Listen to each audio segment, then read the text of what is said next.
warahmatullahi wabarakatuh. Waalaikumsalam warahmatullahi wabarakatuh. Subhanallah walhamdulillah adada khalqihi wa ridha nafsihi wa zinata arshihi wa midada kalimati. Subhanallah walhamdulillah adada khalqihi wa ridha nafsihi wa zinata arshihi wa midada kalimati. Subhanallah walhamdulillah عدد خلقه ورضا نفسه وزنة عرشه ومداد كلماته. بسم الله الذي لا يضر مع اسمه شيء في الأرض ولا في السماء وهو السميع العليم. نعوذ بكلمات الله التامات من شر ما خلق. اللهم عافنا في بدننا، اللهم عافنا في أسماعنا، اللهم عافنا في أبصارنا. اللهم إنا نعوذ بك من الهم والحزن، ونعوذ بك من العجز والكسل، ونعوذ بك من الجبن والبخل، ونعوذ بك من غلبة الدين وقهر الرجال. اللهم إنا نعوذ بك من الكفر والفقر، ونعوذ بك من عذاب القبر. لا إله إلا أنت، أشهد أن لا إله إلا الله، وأشهد أن محمدا رسول الله. اللهم صل على سيدنا محمد وعلى آل سيدنا محمد. رب اشرح لي صدري ويسر لي أمري واحلل عقدة من لساني يفقه قولي واجعل لي وزيرا من أهلي. أما بعد. Bapak Ibu, para sepuh, penispuh, para Dewan Guru Besar, para kolega, para dokter, dan seluruh alumni Fakultas Kedokteran Universitas Hasanuddin, Universitas Sumatera Utara ya, dan seluruh jamaah yang mengikuti kajian pagi hari ini melalui Zoom meeting. Kesyukuran kita di pagi hari ini kita diberi nikmat yang luar biasa, diberikan kesempatan pertama tentu untuk mensyukuri segala nikmat yang Allah berikan kepada kita. Tadi ayat yang dibaca itu adalah surat Al-Kautsar. Inna a'tainakal kautsar. Kami telah memberikan nikmat yang amat banyak. Kata Al-Kautsar itu berasal atau satu akar kata dengan kata katsir. Kita sering mendengar syukron katsira, terima kasih banyak. Kalau katsiron itu artinya banyak namun masih limited, masih terbatas. Banyak tapi bisa dihitung. Sebagai contoh, 1 juta banyak, tapi masih bisa dihitung. 1 miliar banyak, tapi masih bisa dihitung. 1 triliun banyak, tapi masih bisa dihitung. Itu katsir. Tetapi Al-Kautsar banyak, tidak bisa dihitung. Begitu. Saya tanya ini, kira-kira kalau sebuah angka, kalau nolnya 6, 1 juta. Ya, nolnya 7, 10 juta. Nolnya 100, ya, nolnya 8, berapa itu? Nolnya 9, 1 miliar. Nolnya 12, 1 triliun. Kalau nolnya 20, berapa ini Pak Suhud? Kira-kira Pak Suhud? Belum pernah pegang, belum pernah pegang. Belum pernah pegang ya. Nah, sesuatu yang tidak yang apa tidak bisa dihitung itu bahasa Qur'annya wa in ta'uddu ni'matallahi la tuhsuha. Jika kalian menghitung, kalian nggak bisa menghitung. Nah, itu dalam bentuk kalimat diwakilkan dalam bentuk dalam satu diksi itu kautsar. Jadi Al-Kautsar itu maknanya sama dengan wa in ta'uddu ni'matallahi la tuhsuha. Sesuatu yang tak terhingga, yang tidak bisa dihitung. Makanya kami telah memberikan nikmat Al-Kautsar yang tak terhingga. Subhanallah, yang tak terhingga. Saya sebelum pandemi ini itu ngisi kajian di mana, di Masjid Al-Falah, Orchard Road. Mungkin Bapak Ibu sangat paham ya. Di Orchard Road di Singapura begitu. Pernah selesai pengajian, ada salah seorang dirjen minta kepada saya, Pak Mutali, itu tolong dong doakan istri saya sedang dirawat di NUH, National University Hospital. Saya bilang, Pak, tapi saya nanti pada asar saya ada kajian lagi. Jadi saya sebulan sekali Pak Suhud, setiap ya itu ngisi kajian di Orchard Road di Al-Falah itu ya. Tempat Bapak Ibu tawaf itu tuh, setiap hari Sabtu, setiap hari Minggu tuh kan. Oh, nggak apa-apa Pak Mutali, kita pakai taksi aja. Saya diajak pakai taksi ke NUH itu, ternyata istrinya betul kakinya sedang digantung, Mbak. Saya bilang, kenapa bisa begini? Ini Pak Dirjen, beliau salah seorang dirjen, Mbak. Istri saya ini ingin sekali langsing badannya, slim badannya, treadmill, speednya kekencengan, Pak Suhud. Wallahu alam itu secara medis seperti apa, katanya klepnya putus, Pak.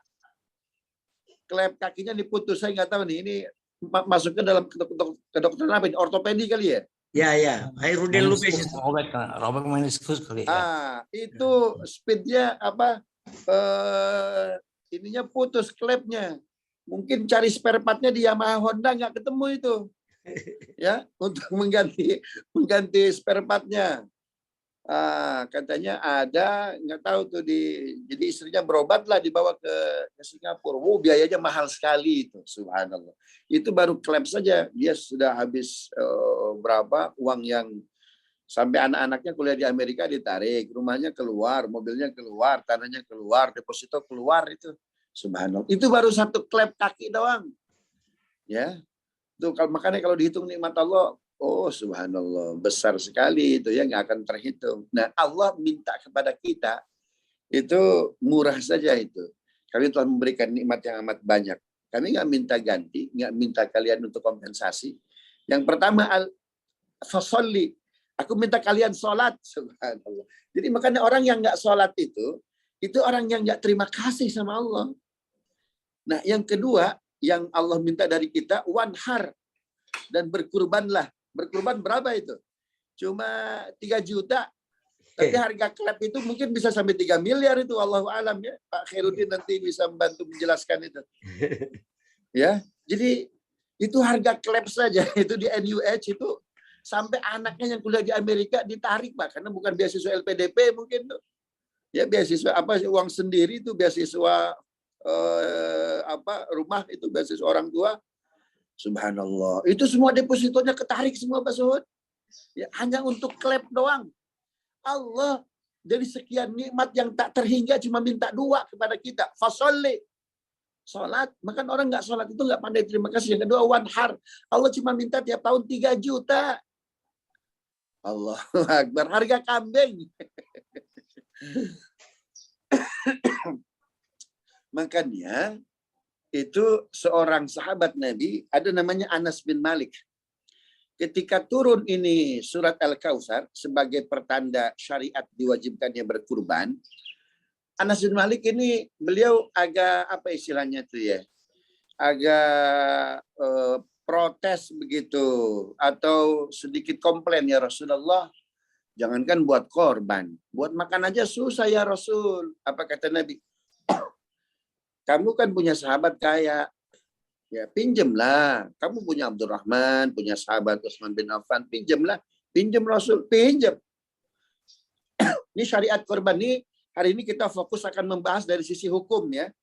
Mudah-mudahan waktunya cukup. Itu saya sudah share materinya seperti yang sudah di-announce tadi oleh Pak Suhud. Ini fikih hukum berkurban menurut 4 mazhab. Bagaimana kata Hanafi, bagaimana kata Imam Malik, bagaimana kata Imam Syafi'i, bagaimana kata Imam Ahmad bin Hanbal.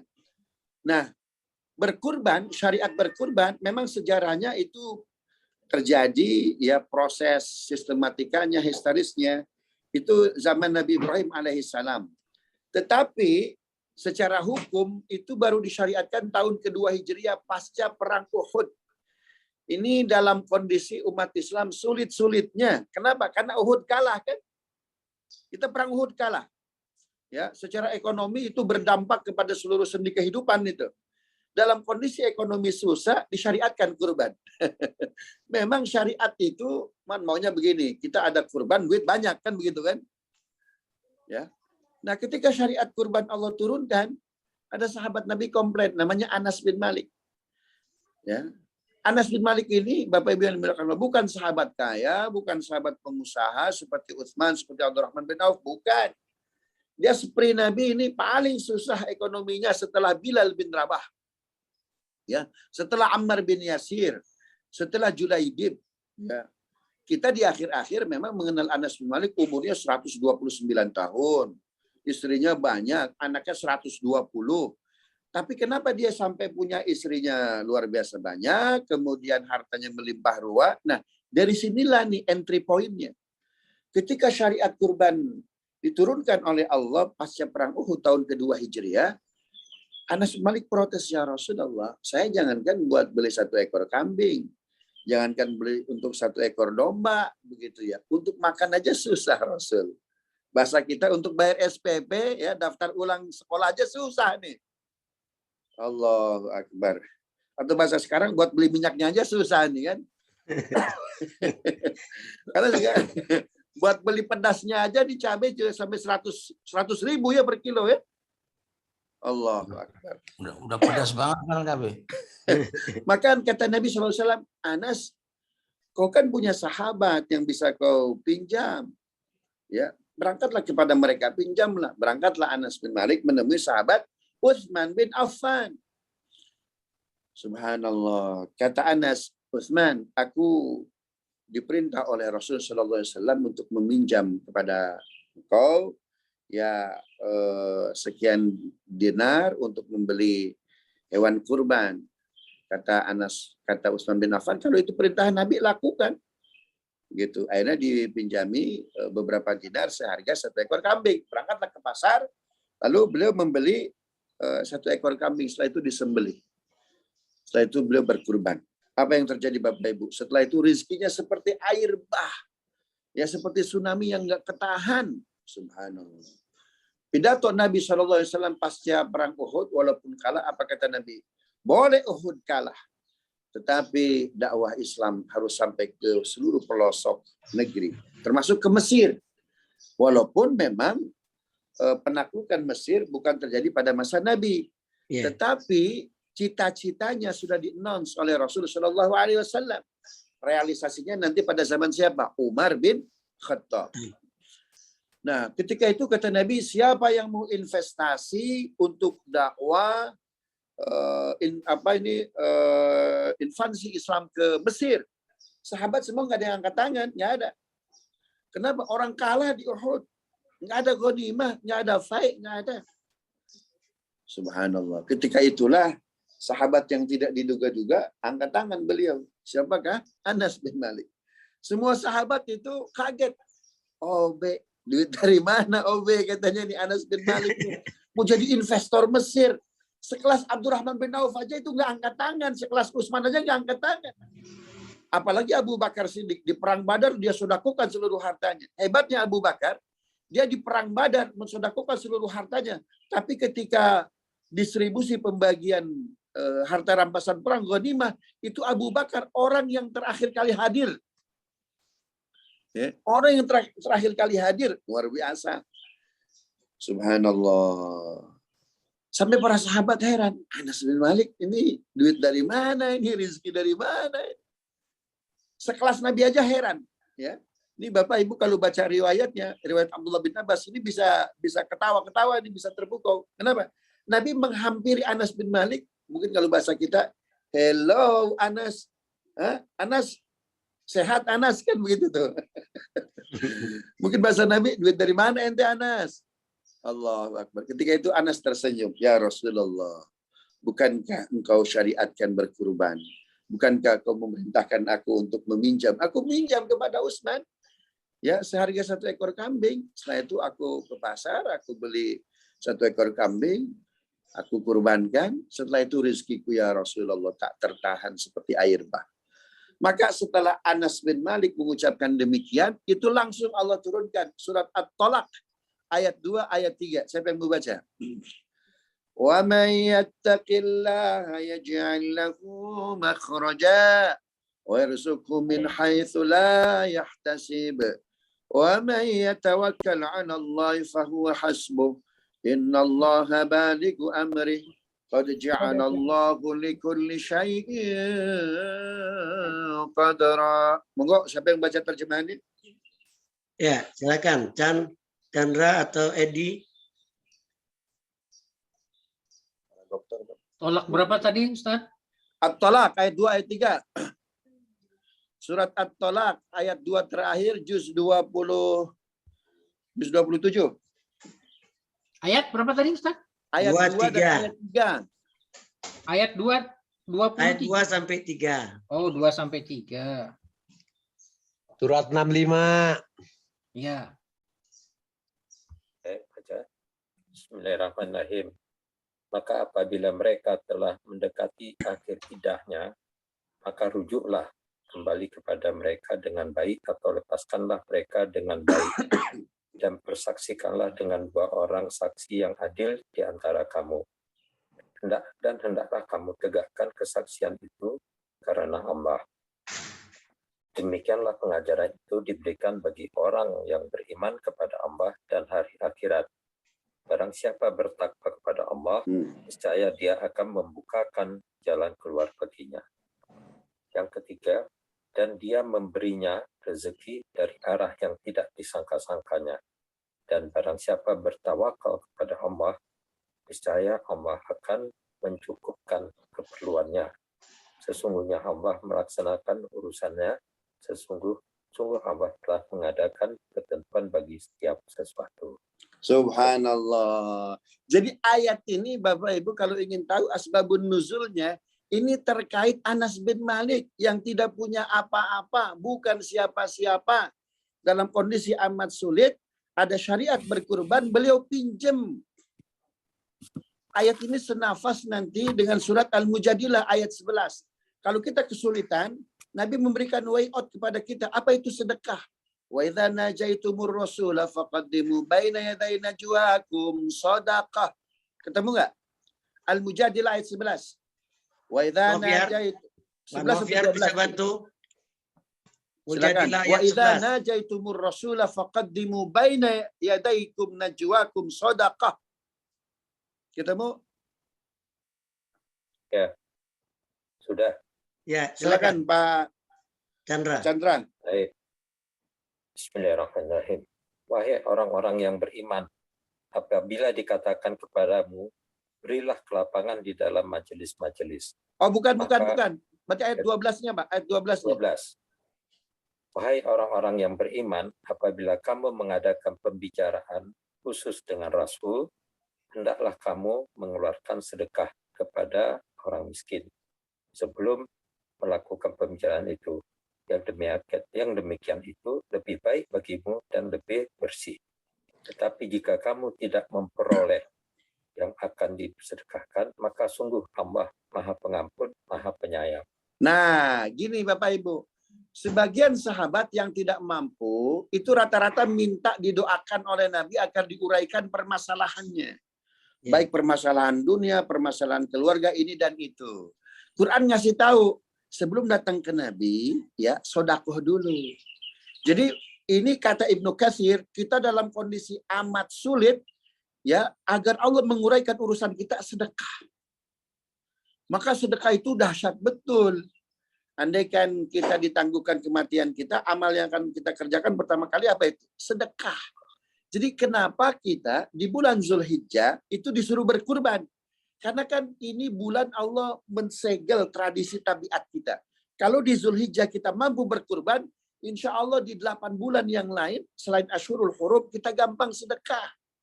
Subhanallah. Jadi kembali lagi, At-Tolak ayat 2 dan ayat 3, barang siapa bertakwa kepada Allah, Allah akan berikan jalan keluar. Ya. Kemudian Allah akan berikan rezeki dari arah yang tidak disangka-sangka. Barang siapa bertawakal kepada Allah, Allah akan sampaikan urusannya. Jadi ayat ini terkait seorang yang papah ekonominya, tapi dia sedekah dengan berkurban, walaupun hasil uang pinjam, namun Allah kasih ganti luar biasa. Bukankah setelah Ibrahim alaihissalam merealisasikan tauhidnya dengan menyembelih Ismail, lalu Allah ganti Ismail dengan domba, dengan kambing kibas, ya. Ketika akan disembelih, tiba-tiba dalam surat Shafat ayat 5, wa nadainahu ayya Ibrahim, dari langit itu Ibrahim, Ibrahim. Akhirnya dia melihat ke langit. Lalu ketika dia melihat ke Ismail, ternyata sudah Allah ganti Ismail dengan kambing kibas. Kaget dia. Akhirnya kelimpungan ke sana kemari. Mungkin saya harus cerita kepada istri saya nih bahwa Ismail ini saya sembelih, tapi kok sekarang hilang. Pulanglah dia ke rumah, ternyata di situ ada siapa? Ismail, sehat, bugar, tampan, solehnya luar biasa. Saking senangnya Ibrahim berdoa 129. Al-Baqarah, wab'ats fihim rasulan minhum yatlu 'alaihim ayatika wa yu'allimul kitaba wal hikmata wa yuzakkihim innaka antal azizul hakim. Ya Allah, utus dari Ismail ini seorang nabi akhir zaman yang akan membacakan ayat-ayatmu, mengajarkan Alkitab dan hikmah serta mensucikan umatnya. Subhanallah. Jadi siapa yang dimaksud dalam doa Nabi Ibrahim ini? Nabi Muhammad. Jadi setelah Ismail disembelih, itu Allah ganti. Allah lahirkan dari keturunan Ismail siapa? Nabi Muhammad. Bukankah Nabi Muhammad nikmat terbesar bagi kemanusiaan? Ya. Subhanallah. Jadi dengan berkurban, mengorbankan anaknya. Karena kan kita sudah bahas ya, hari Ahad yang lalu, karena telat sholat. Tapi dia realisasikan itu tauhidnya, dia sembelih Ismail. Ternyata dia realisasikan, ya, diaplikasikan, lalu Allah ganti dengan dambing kibash. Maka setelah Ismail Allah selamatkan dari penyembelihan ini, setelahnya Allah lahirkan dari generasi Ismail Nabi akhir zaman. Nabi Muhammad itu nikmat terbesar. Dari berkurban lahir Muhammad. Belum tentu kalau tidak ada kurban. Anas bin Malik setelah dia berkurban uang hasil pinjam itu rezekinya seperti air bah, turun ayat barang siapa bertakwa kepada Allah, Allah kasih jalan keluar, Allah kasih rezeki dari arah yang tidak disangka-sangka, Allah kabulkan cita-citanya, harapannya dan doanya. Subhanallah. Jadi orang yang amat kaya, bahkan investor terbesar penaklukan Mesir. Karena itu pasukan Umar bin Khattab melalui Amr bin As ketika masuk ke Mesir. Dalam sejarah Islam ini penaklukan paling mudah, Pak Suhud. Yeah. Jadi penaklukan Mesir itu dalam sejarah Islam, ini penaklukan paling mudah. Kenapa? Ketika pasukan Amr bin As masuk ke Mesir, itu orang Mesir bisa bilang, jangan serang kami, ini tanahnya Anas bin Malik. Jangan serang kami, ini pasukan Anas, ini tanahnya Anas bin Malik. Rupanya sebelum Mesir ditaklukkan, tanahnya sudah dibeli duluan oleh Anas bin Malik, Bapak Ibu. Iya, iya. Jadi 3/4 ketika Islam datang ke Mesir, itu tanahnya milik Anas bin Malik. Kenapa? Dibeli. Dari hasil mana? 3 juta rupiah. Dari hasil kambing yang dikurbankan. Dari hasil domba yang dikurbankan. Karena itu melimpah ruahnya rezeki Anas bin Malik. Sampai sekarang masih ada, Pak Suhud. Yeah. Semua pabrik coklat di Mesir itu punya keluarga Anas bin Malik. Cicit-cicitnya. Semua pabrik coklat di Amerika, di Inggris, itu milik keluarga Anas bin Malik. Memang keluarga Anas bin Malik masih ada sampai sekarang. Ada. Siapa nama keluarganya? Keluarga Al-Fayed. Kita mengenal nama Dodi Al-Fayed. Ya, ya. Yang bersuamikan Lady Di. Itu keluarga Al-Fayed ini cicit-cicitnya. Bukan cicit lagi, cocot-cocotnya mungkin ya. Ya, ini cicit-cicitnya, anak keturunan siapa? Anas bin Malik menjadi kaya betul. Subhanallah. Bisa dipahami Bapak Ibu ya? Iya, iya. Luar biasa ini dari syariat kurban. Nah, itu sebabnya kita breakdown sekarang. Bagaimana hukum berkurban menurut 4 mazhab?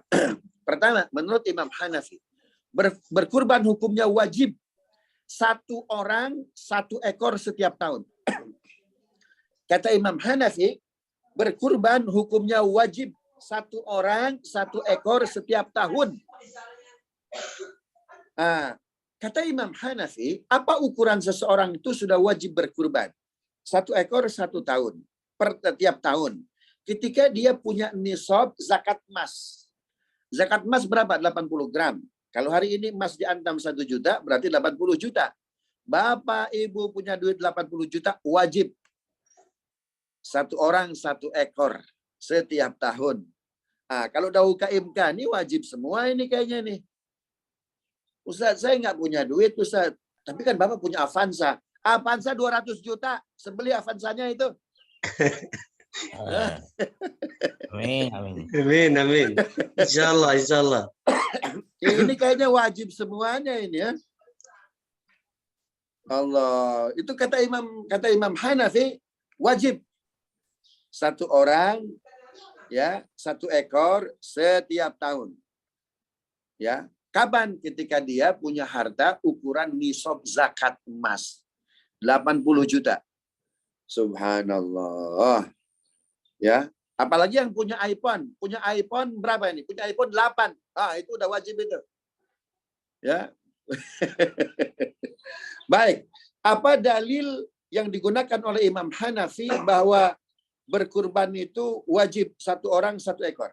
Pertama dalilnya tadi surat Al-Kautsar. Kami telah memberikan nikmat yang amat banyak. Kami tidak minta kompensasi, tidak minta ganti. Kami cuma minta dua, kata Allah, salat dan berkurban. Beliau Imam Hanafi mengeluarkan satu kaidah, al-aslu fil amri lil wujub. Asal sebuah perintah menunjukkan kewajiban. Ini dalil pertama. Ya, dalilnya Al-Qur'an. Dalil yang kedua adalah riwayat Imam Ahmad. Saya sudah share materinya ya. Man wajada sa'atan fir rizqi falam yudhi fala yuqarribanna musallana. Orang yang punya keluasan rezeki tapi tidak berkurban, apa kata Nabi? Jangan pernah ikut sholat Idul Adha. Subhanallah. Jadi Nabi, ini asbabul urudnya ya, historis Nabi mensabdakan hadis ini. Itu Nabi lagi khutbah Idul Adha. Di sampingnya cucu perempuan beliau, namanya Umamah. Umamah inilah nantinya akan menjadi istri keduanya Ali bin Abi Thalib selepas wafatnya Fatimah binti Muhammad Shallallahu Alaihi Wasallam. Tiba-tiba ada orang kaya munafik namanya Abdullah bin Ubay bin Salul, Pak. Datangnya telat dia. Dia belum terregister di kepanitiaan untuk berkurban. Apa kata Nabi Shallallahu Alaihi Wasallam? Man wajada sa'atan fir rizqi falam yudhi fala yuqarribanna musallana. Barang siapa punya keluasan rezeki nggak mau berkurban, tidak usah dekati sholat kami. Itu dilarang sholat Idul Adha oleh Nabi itu. Allahu Akbar. Paham Bapak Ibu ya? Pak Ustadz kan saya di Indonesia mazhab Syafi'ah, itu lain lagi cerita itu. Abu Dhabi, ya, kemudian Qatar, kemudian Kuwait mazhabnya Hanafi. Ya, kenapa negara itu kaya? Ya, karena berkurbannya satu orang satu ekor mungkin tuh ya. Subhanallah. Itu kata Imam Hanafi. Bisa dipahami Bapak Ibu ya? Yang kedua, fatwa Imam Malik. Ya, Imam Malik mengatakan berkurban hukumnya sunnah muakkadah. Sunnah muakkadah satu orang satu ekor setiap tahun. Satu orang satu ekor setiap tahun. Subhanallah. Kapan itu dia sudah termasuk sunnah muakkadah? Ketika punya uang melebihi sedikit dari harga kambing. Sekarang berapa nih pasaran harga kambing? Ada nggak 3 juta? Ada 2,5 sama 3 juta. Punya duit 4 juta. Kata Imam Malik itu sunnah muakkadah. Ya, bahkan walaupun dia harus berhutang. Nah, seperti siapa nih? Anas bin Malik. Karena itu sangat wajar Bapak Ibu, fatwa-fatwa kurban Imam Malik itu banyak mengadopsi fatwanya siapa? Anas bin Malik. Coba baca dalam kitab Muwatta. Dari mulai hukum-hukum berkurban, tata cara berkurban. Insya Allah kita hari Ahad depan kita akan membahas teknis berkurban. Ya, Nabi memotong 1 ekor sapi sendirian. Nah, gimana caranya itu? Insya Allah nanti kita Ahad depan berbicara teknis ya. Sekarang hukum saja ya. Jadi kata Imam Malik, seseorang jika punya harta melebihi harga 1 ekor hewan, itu sudah sunnah muakkadah. 1 orang, 1 ekor setiap tahun. Sunnah muakkadah. Walaupun harus berhutang. Subhanallah. Ini sekarang nih Idul Adha jatuhnya tanggal berapa ini? 9 Juli ya atau 10 Juli. Itu kan tanggal 9 atau 10 insya Allah. Sedangkan PNS kan itu di awal dan di akhir. Pinjemlah nggak apa-apa, nanti di akhir bulan bayar itu ketika gajian tuh kan. Amin, insya Allah, insya Allah. Kecuali bapak-bapak kan, sebenarnya tiap hari pasiennya banyak betul ini. Kalau bisa berkurban pakai mazhab Hanafi lah. Dilanjut ya. Imam Syafi'i. Imam Syafi'i itu fatwanya gradual. Ada beberapa turunan. Ya, Imam Syafi'i fatwanya, mohon maaf, tadi Imam Malik apa dalil yang digunakan? Imam Malik dalilnya hadis Ummi Salamah bahwa berkurban hukumnya sunnah muakkadah, 1 orang 1 ekor setiap tahun. Dalilnya hadis riwayat Ummi Salamah.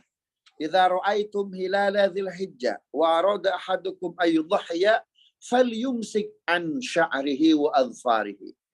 Jika kalian melihat hilal Zulhijjah, lalu kalian berniat untuk berkurban, hendaklah ia menahan tidak memotong kukunya, rambutnya, dan bulu-bulunya. Siapa itu yang tidak memotong kuku? Siapa yang sunat tidak mencukur rambut dan bulu?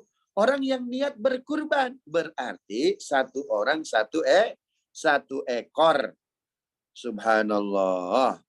Kemudian, itu hadis pertama. Hadis yang kedua, hadis riwayat Ibnu Abbas. Salasun alayya wajibat walakumus sunnah. Ada 3 perkara, kata Nabi, bagi kalian itu sunnat, bagi aku wajib. Pertama apa? Al-witru, witir. Ya, makanya Nabi tidak pernah meninggalkan sholat witir. Imam Syafi'i itu punya syarat luar biasa untuk para saksi nikah. Jadi saksi nikah ada berapa? Ada 2. Itu ditanya Imam Syafi'i, Pak, tadi malam Bapak witir enggak? Enggak witir, geser dulu Pak. Enggak boleh jadi saksi itu. Rata-rata pernikahan itu enggak sakinah mawaddah warahmah, itu bisa jadi karena faktor saksi. Karena kata Imam Syafi'i, saksi nikah orang yang tidak pernah meninggalkan sholat witir. Hadisnya ini. Ada 3 perkara bagi kalian sunnah, bagi aku wajib. Pertama, sholat witir. Yang kedua, duha, sholat duha. Ya, Nabi tidak pernah meninggalkan sholat duha. Subhanallah.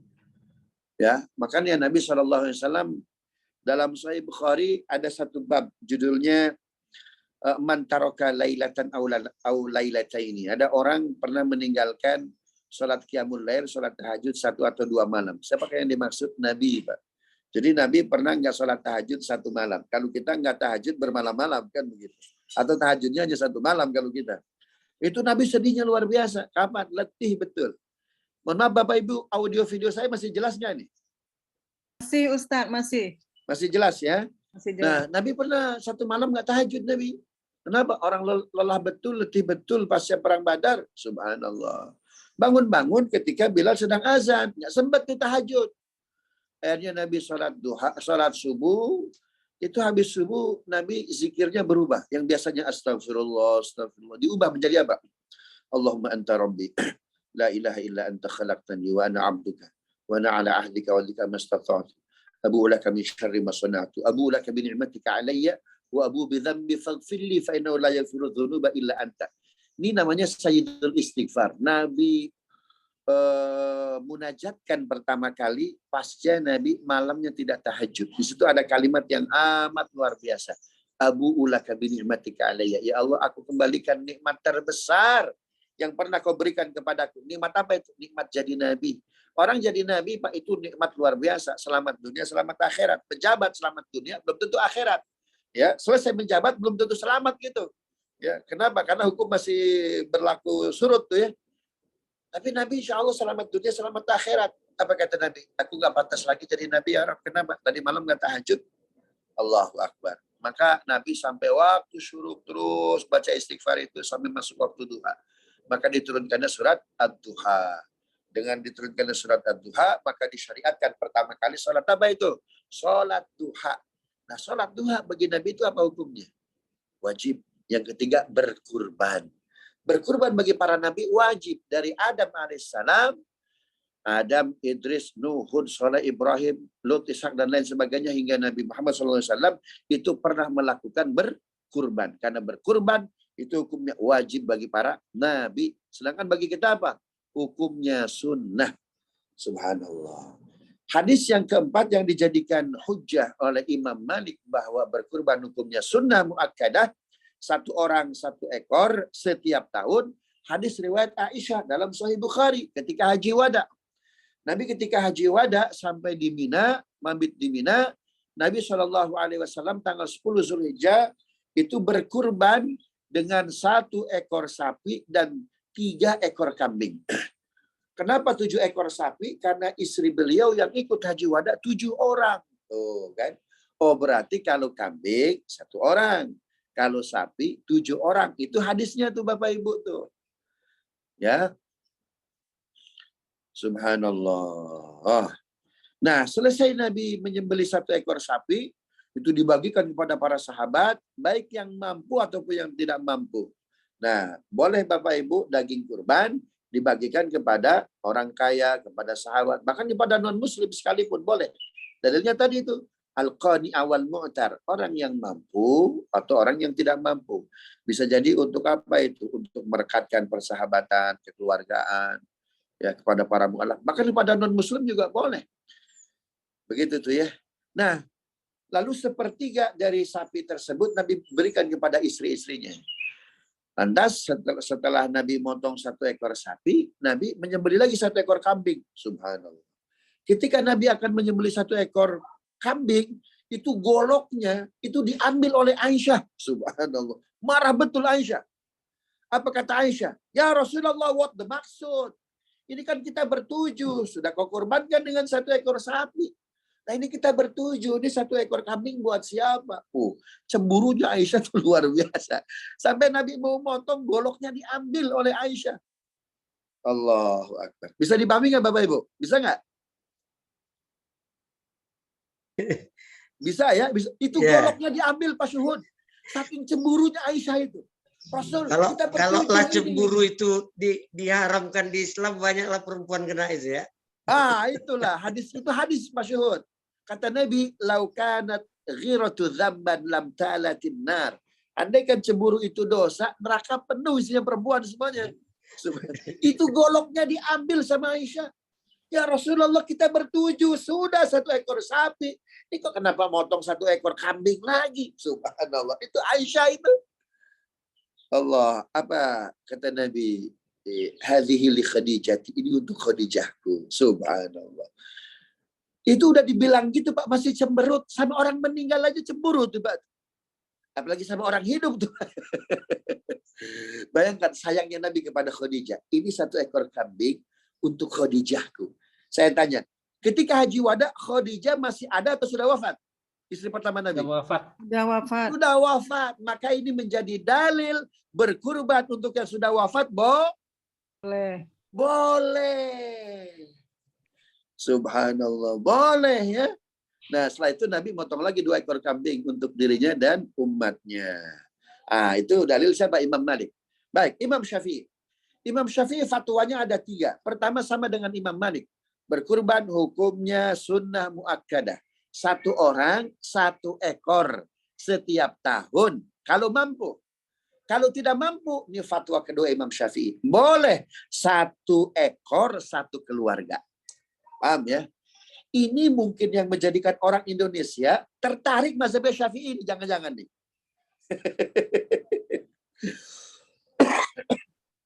Ya, jadi fatwa kedua Imam Syafi'i berkurban ya itu kalau tidak bisa 1 orang 1 ekor setiap tahun, sudah 1 ekor 1 keluarga. Itu sebabnya mazhab Syafi'i banyak digandrungi di negara-negara berkembang atau negara dengan ekonomi menengah ke bawah. Jangan-jangan nih ya.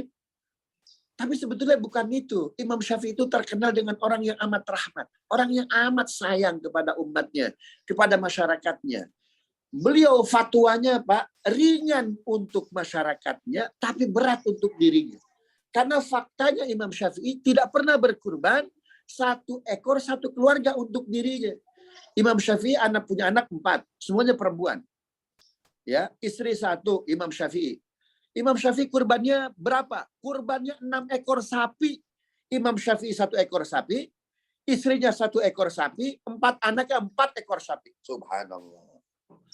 Ya, jadi ringan untuk orang lain, berat untuk dirinya. Kalau kita kembalikan, berat untuk orang, ringan untuk kita. Ada cerita ya Ustadz Sodakoh katanya. Kalian tidak akan mampu sampai kepada kebajikan yang amat baik kecuali mampu menginfakkan yang amat kalian cintai. Rupanya jam tangan arloji bapaknya itu disedekahkan oleh anaknya. Karena anaknya ikut pengajian bapaknya. Ketika dia mau pengajian, mana jam tanganku? Kata anaknya, Pak, tadi kan bapak bilang ya bahwa untuk sampai kepada kebajikan itu infakkanlah yang paling dicintai. Aku sedekahkan itu arloji papa itu. Itu buat orang lain, nah katanya. Subhanallah. Nah, Imam Syafi'i itu terkenal orang yang sangat sangat rendah hati dalam memberikan fatwa, ringan untuk masyarakatnya, tapi tidak untuk dirinya. Kasus yang lain Imam Syafi'i. terkait hukum sholat berjamaah. Imam Hanafi berjamaah hukumnya wajib. Imam Malik berjamaah hukumnya wajib. Bahkan laki-laki yang tidak berjamaah bakar rumahnya, kan begitu. Imam Ahmad bin Hambal tidak, jamaah hukumnya sunnah. Tapi apa kata Imam Syafi'i? Berjamaah hukumnya fardu kifayah. Wih, luar biasa. Luar biasa. Itu sebabnya kenapa masjid-masjid di kita jangan-jangan itu ya berjamaah banyak yang sopnya kurang, barisannya kurang. Ah, itu terkenal Syafi'i betul itu. Ah, itu sudah ada yang mewakili Pak Suhud katanya. Jadi berjamaah itu seperti hukum apa, sholat jenazah. Jadinya itu kan. Ah, itu sudah ada wakil itu. Makanya kita sistem ketenegaraannya perwakilan, Pak. Sholat pun diwakili, Pak. Berjamaah pun diwakili kita. Bukan aspirasi kita saja itu sebetulnya.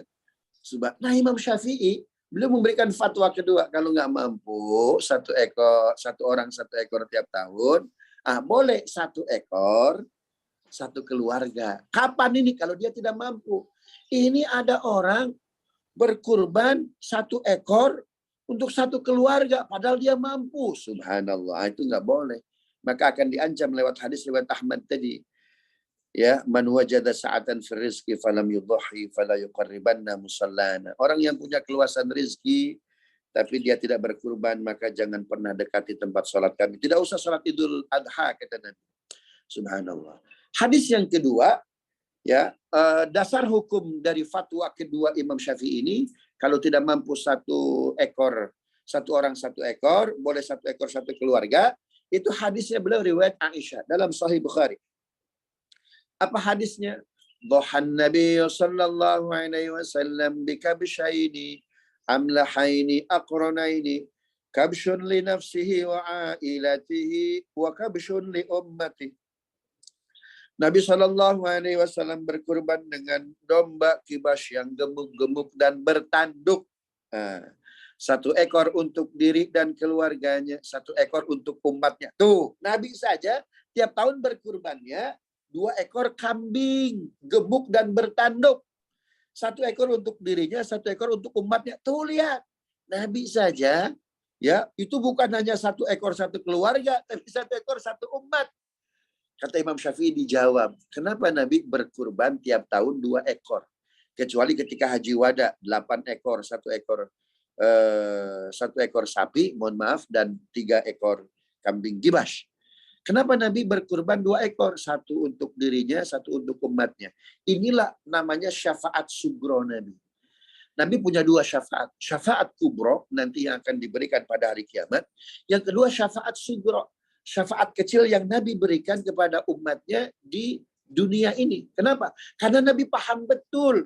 Tidak semuanya umatnya kaya. Tidak semuanya umatnya mampu untuk berkurban.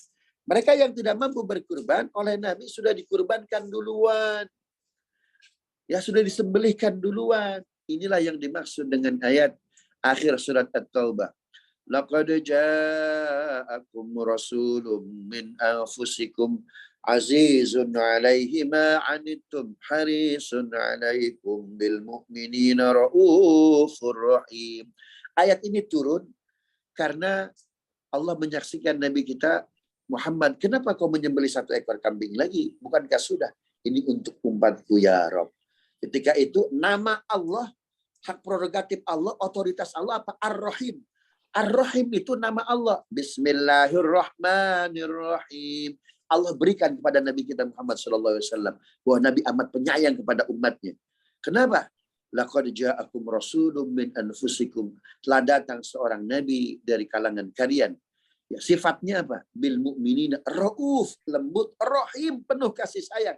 Nabi nggak tega kalau sampai wafat ada umatnya yang nggak mampu berkurban. Maka oleh Nabi sudah diwakilkan duluan. Ini namanya apa? Di syafaat sugro, Pak. Syafaat sugro Nabi itu ada 999, Pak. Itu 1 di antaranya. Yang kedua, Nabi paham betul umatnya nggak mampu untuk berhaji, Pak. Nggak mampu untuk berumrah. Apalagi sekarang haji mesti nunggu di Malaysia berapa tahun tuh Ibu tuh? 100 tahun lebih ya. Di Malaysia tuh masa tunggunya. Jakarta sekarang sampai 20 tahun lebih. Subhanallah. Bukan hanya harus mampu, tapi ketersediaan kuota juga luar biasa. Nabi paham betul nggak semua umatnya mampu haji, mampu umrah. maka Nabi mengeluarkan syafaat sugrohnya. Apa syafaat sugroh itu? Man shallal ghadata fi jama'atin thumma yadhkurullaha hatta tasharraqa syams ka ajri hajjatin wa umrah. Barang siapa salat subuh berjamaah, kemudian zikir hingga datang waktu syuruk, salat 2 rakaat, pahalanya seperti haji dan umrah. Tuh, coba lihat. Ini syafaat sugroh Nabi.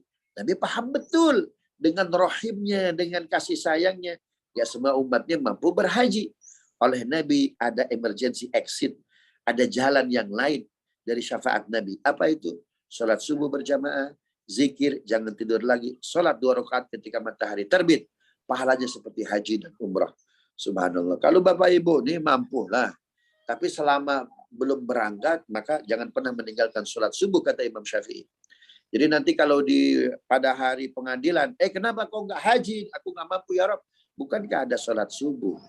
Kau berjamaah, datang waktu syuruk, salat 2 rakaat. Itu kan syafaat sugroh dari Nabi kalian. Kita nggak bisa jawab tuh kalau kita nggak salat subuh. Begitu ya, Bapak Ibu ya. Jadi fatwa kedua Imam Syafi'i, kalau tidak mampu 1 ekor 1 orang, 1 ekor 1 keluarga boleh. Dasarnya tadi. Kalau dia tidak mampu. Ini ada lagi fatwa yang ketiga Imam Syafi'i. Apa itu? Kalau tidak mampu bahkan. Bukan hanya 1 ekor 1 orang setiap tahun. Bukan hanya 1 ekor 1 keluarga. Ini 1 ekor 1 keluarga pun tidak mampu. Bisa jadi, Bapak Ibu. Saya tiap tahun ngisi kajian di anak-anak pang di Sunter, belakang Wisma Atlet tuh. Subhanallah. Itu terjadi realitas betul. 1 ekor 1 keluarga pun nggak mampu. Imam Syafi'i sampai mengeluarkan fatwa jenis yang ketiga. Kalau tidak mampu 1 orang 1 ekor tiap tahun, kalau tidak mampu 1 ekor 1 keluarga, maka kata Imam Syafi'i, kalau Anda tidak mampu, boleh 1 ekor 1 keluarga seumur hidup. Subhanallah. 1 ekor 1 keluarga seumur hidup. Bahkan menariknya nggak cukup sampai fatwa level ketiga. Diturunkan lagi. Fatwa level keberapa? Keempat. Misalkan ya, sampai keluarganya mau wafat nggak mampu berkurban. Sudah datang waktu kurban.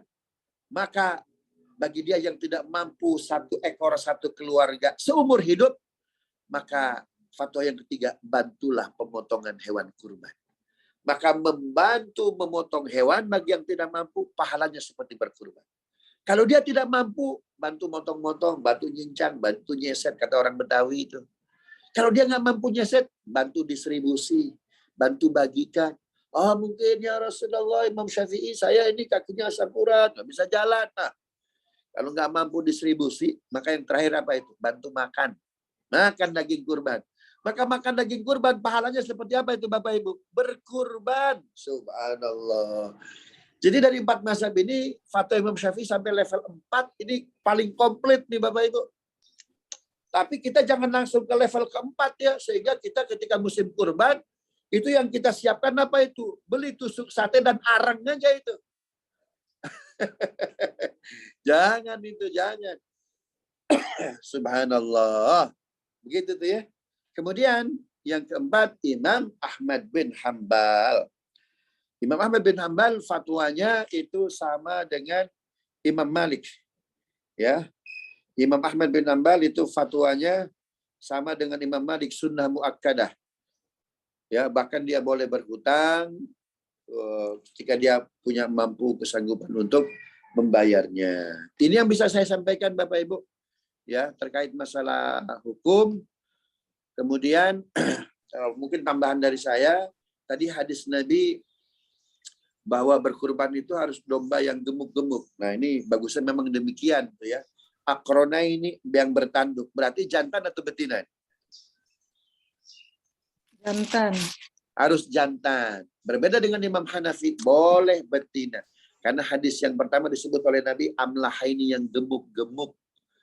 Begitu. Salak. Ketika tidak ada yang jantan, maka boleh betina. Begitu ya. Nanti hari Ahad depan kita akan membahas teknis berkurbannya seperti apa, pembagiannya seperti apa, waktu dimulainya kapan, kemudian waktu akhirnya kapan. Agar waktu lebih luas untuk tanya jawab, silakan saya kembalikan waktunya ke Pak Suhud. Wallahu a'lam bishawab. Assalamualaikum warahmatullahi wabarakatuh. Waalaikumsalam warahmatullahi wabarakatuh. Alhamdulillah, masya Allah, tabarakallah. Suatu penyajian tausiah yang cukup bermanfaat ya, di mana mungkin selama ini kita menganggap masalah kurban ini hanya masalah mau atau tidak mau. Ternyata urutan sejarahnya sendiri adalah bagaimana masalah tauhid dan kepatuhan dari mulai Nabi Adam, Nabi Ibrahim, sampai kepada sahabat-sahabat pada Rasulullah, sahabat Rasulullah. Maka ironislah kepatuhan itu dinilai hanya tidak mampu seekor kambing. Baik, majelis diskusi kami buka. Kami persilakan dulu. Siapa yang mau bertanya silakan. Langsung. Saya Pak Ya, Dr. Nurayati, Bu Nurayati. Makasih Dr. Sur, makasih Ya, Ustaz. ya. Saya hanya ingin untuk meyakinkan saja, karena ada beberapa yang saya dengar, itu kalau kita berkurban nggak boleh makan ya, karena selama ini kita berkurban tuh dikasih ke kita gitu. Boleh nggak kita makan? Makasih Ustadz. Ya, jadi mengenai hak kepemilikan bagian kurban ini. Baik, bisa disimpan Ustadz? Saya tampung satu lagi. Silakan. Silakan. Silakan. Tafadhal. Ya. Siapa ya? Silakan. Saya belum melihat di chat ini. Assalamualaikum Pak Ustadz. Ya, Waalaikumsalam warahmatullahi Desiwa, Desiwa, Ya. spesialis kesehatan jiwa dari Riau ini. Silakan. Mohon maaf, tadi mungkin saya agak terlambat, cuman tadi udah dengar tentang kurban yang 1 ekor kalau uang harta kita lebih dari 80 juta.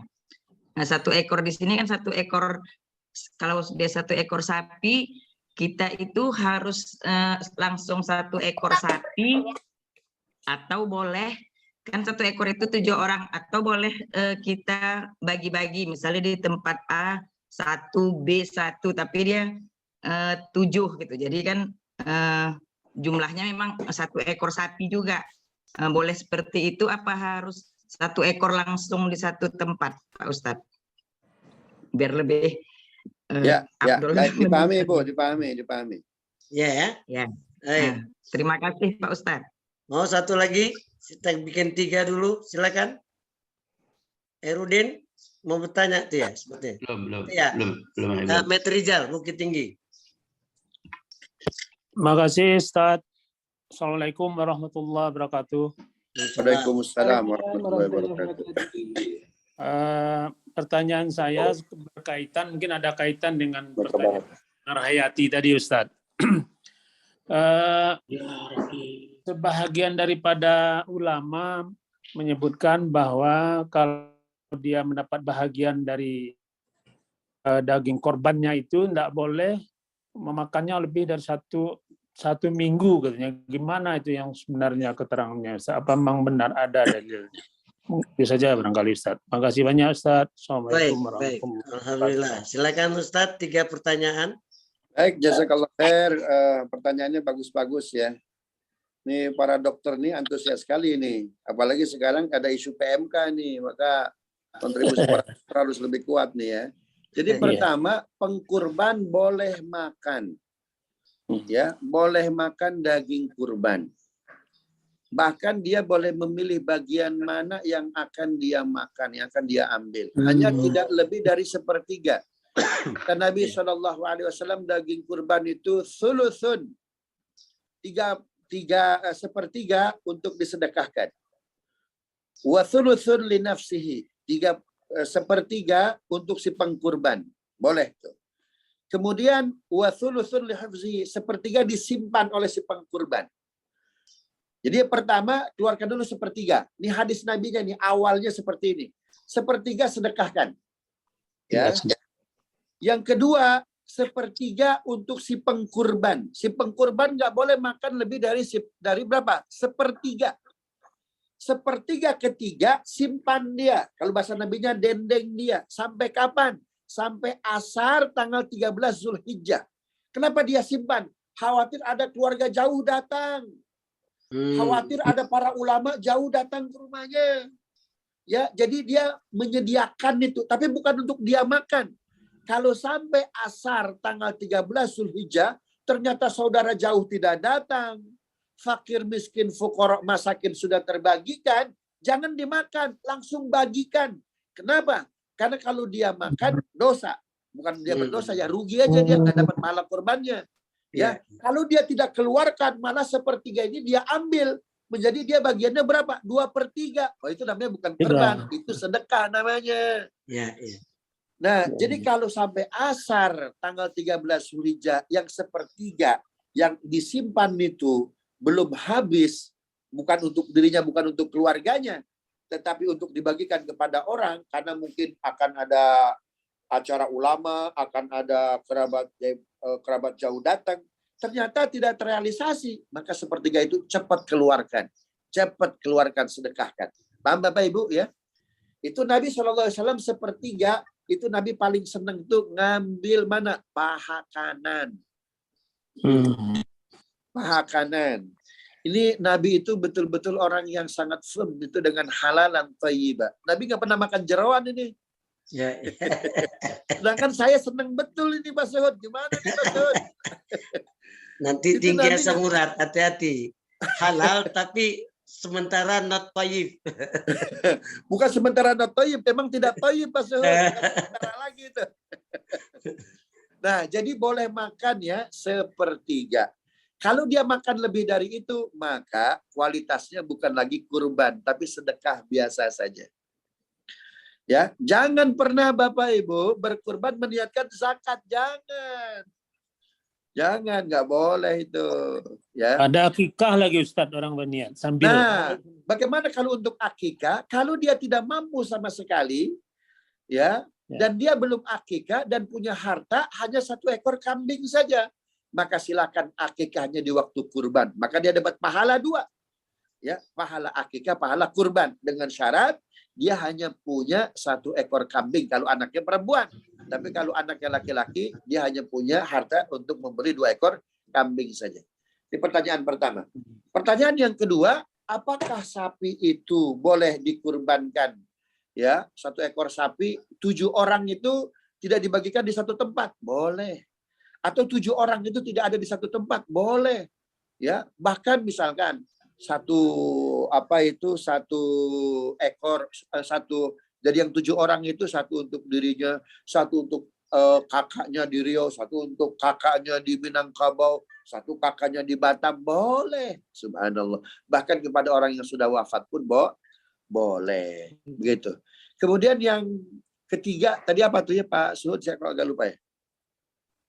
Ya, Lama sudah hampir sama dengan pertanyaan Ibu Nurayati. Ya, jadi masalah pembagian kepada si pengkurban. Ya, pembagian kepada si pengkurban itu yang harus dibagikan berapa? 2/3. Sepertiga yang dia makan. Amannya memang itu kenapa Nabi SAW sampai si pengkurban seolah-olah mendapat 2/3 kan gitu. Sepertiga untuk dirinya, sepertiga disimpan. Itu sebetulnya hati-hati, siapa tahu dia punya kawan yang amat dia cintai, punya keluarga yang amat dia cintai, dia mau ngirim, boleh tuh. Tapi ternyata itu tidak berhasil dia lakukan. Kalau sudah masuk asar tanggal 13, cepat berikan kepada orang lain. Begitu tuh ya. Nah, jadi bahkan Ustaz. Ya. Kan bahagian sepertiga yang ikut korban ini, ada nggak batas waktunya memakan daging yang bagian dia yang sepertiga itu? Oh, kalau untuk memakan, untuk sepertiga, itu boleh sampai kapanpun. Yang tidak boleh itu adalah waktu membagikannya. Jangan sampai kadaluarsa ya Ustadz ya, nggak bagus juga ya. Jadi jangan lewat hari tasrik. Ya, ada waktu expire-nya itu, expire dibagikan, yaitu kapan? Maghrib tanggal 13 Zulhijjah, karena waktunya sudah bukan lagi tanggal 13, tapi tanggal berapa? Sudah tanggal 14 sudah habis tasyriknya itu. Maka ada lampu kuningnya kapan? Asar menjelang maghrib. Kalau sudah tidak ada yang perlu dibagikan, keluarkan. Ya, jangan untuk dimakan. Sedangkan yang sepertiga makan daging kurbannya sampai Muharram juga boleh. Sampai Rajab bahkan juga boleh.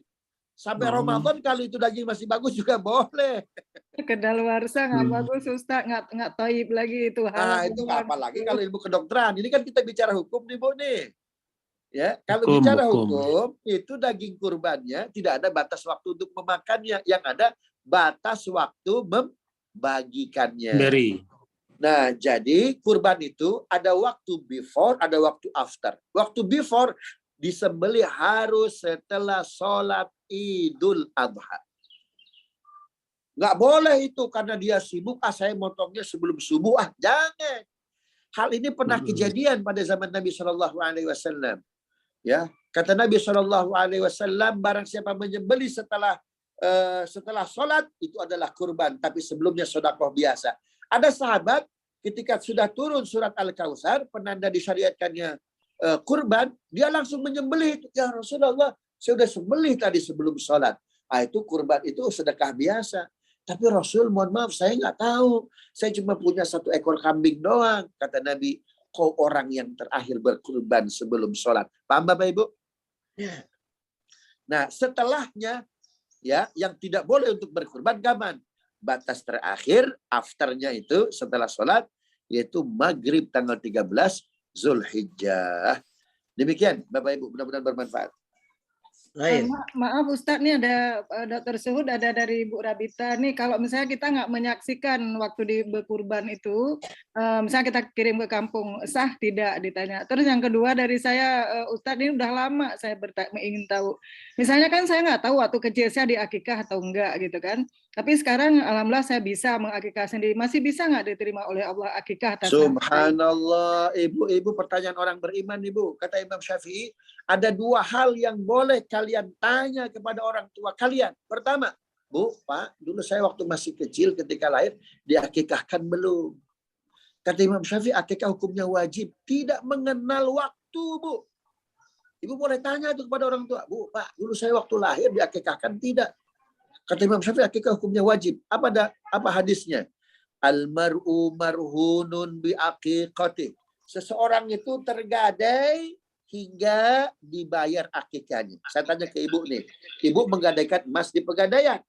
Ya, itu emas akan menjadi milik kita kapan, Bu? Sebelum batas waktu komitmennya deal-dealan dengan pegadaian.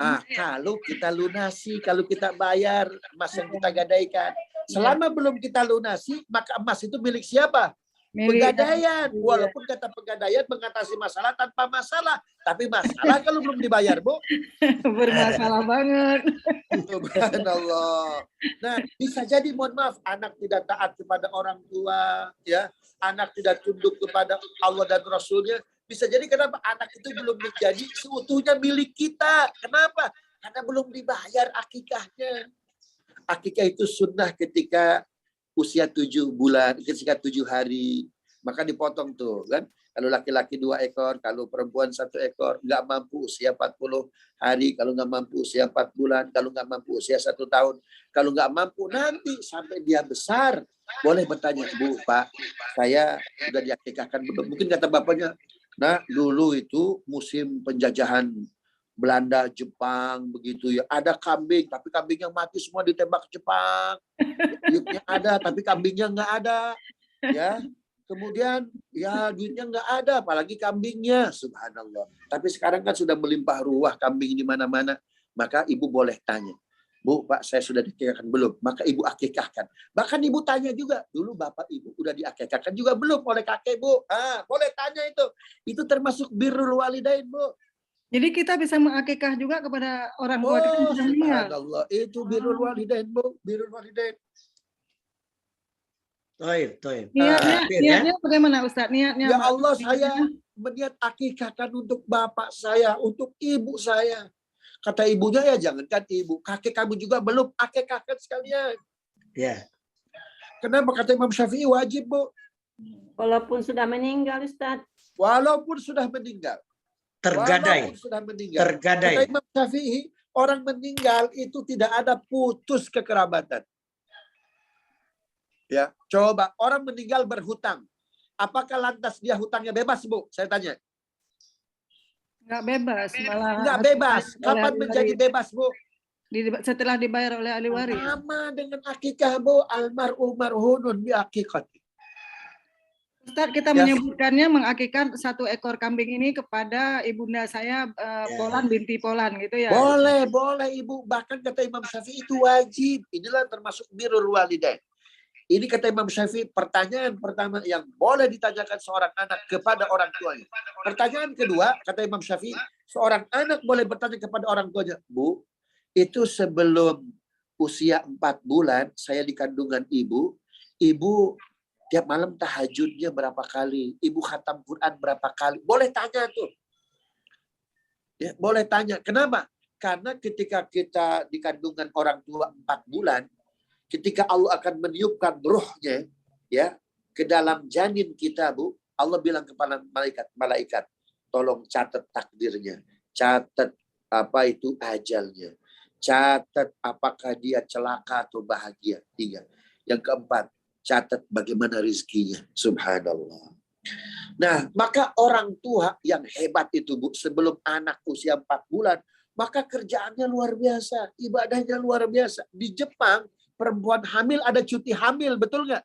Betul. Di kita ada nggak cuti hamil? Ada, Dok, ada. Ada. Ya, Apakah ada. 1 tahun full, 2 tahun full? Tidak. Nah, itulah tadinya masalahnya. 3 bulan, sekarang jadi 2 bulan. Itu, Bu, di Jepang itu sampai berapa tahun? Siapa yang ngambil kedokteran di Jepang? Itu, Bu, berapa tahun, Bu? Saya pernah ngisi online kajian di Keio University. Karena kita ada kerjasama dengan Keio University, itu terkait halal tourism. Mereka bilang, itu cuti hamil tuh 2 tahun, Bu. After dan before. Luar biasa. Untuk menyusuinya. Dahsyat betul. Itu Islami itu, Bu, tuh. Allahu Akbar. Boleh ditanya. Jadi sebelum bayi itu usia 4 bulan kan akan ditiupkan roh tuh kan. Kemudian akan dicatat takdirnya, segel tuh. Kita nih Bapak Ibu, ini kita sudah produk jadi takdir. Betul nggak? Sudah produk jadi nih.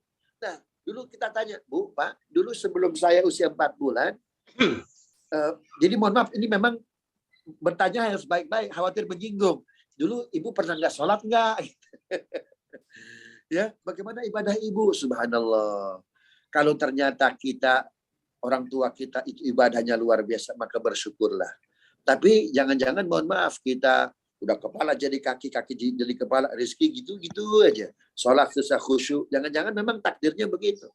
Maka ketika itu kita harus memaksimalkan usaha kita, ibadah kita, agar Allah mengubah segel takdir yang Allah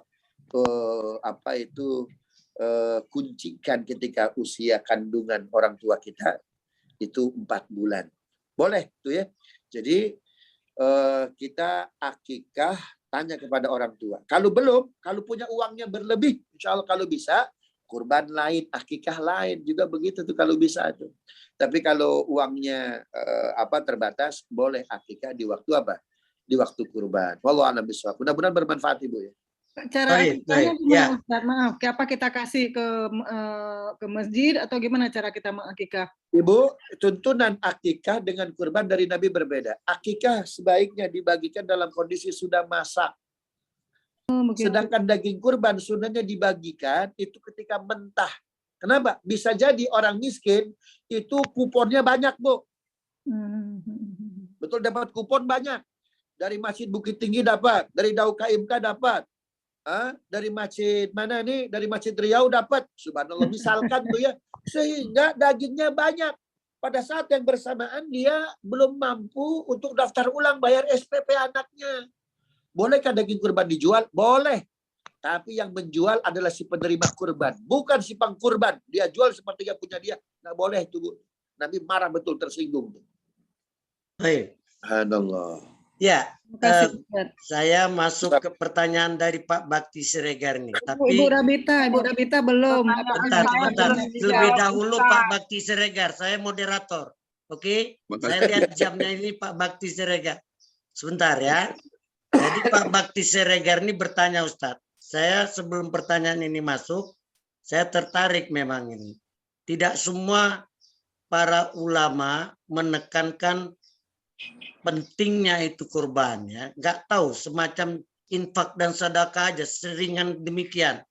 Tidak mengutamakan dalil Quran, sejarah-sejarah para nabi. Saya lihat memang Hanafi ini lebih mengarah ke situ sebetulnya, ke wajib. Namun pertanyaan selanjutnya dari Pak Bakti ini, apakah kita boleh memilih mazhab ketika melihat ada yang meringankan dan memberikan pahala yang besar? Ya, jadi 2 pertanyaan. Sekarang Ibu Rabita Siregar, Tengku Rabita. Kalau saya tidak menyaksikan langsung, berkurang tiap tahun, saya berkorban ke kampung saya, apakah sah? Jadi dia tidak menyaksikan langsung, dia kirim ke kampung. Bisa 3 pertanyaan Ustadz? Baik, baik.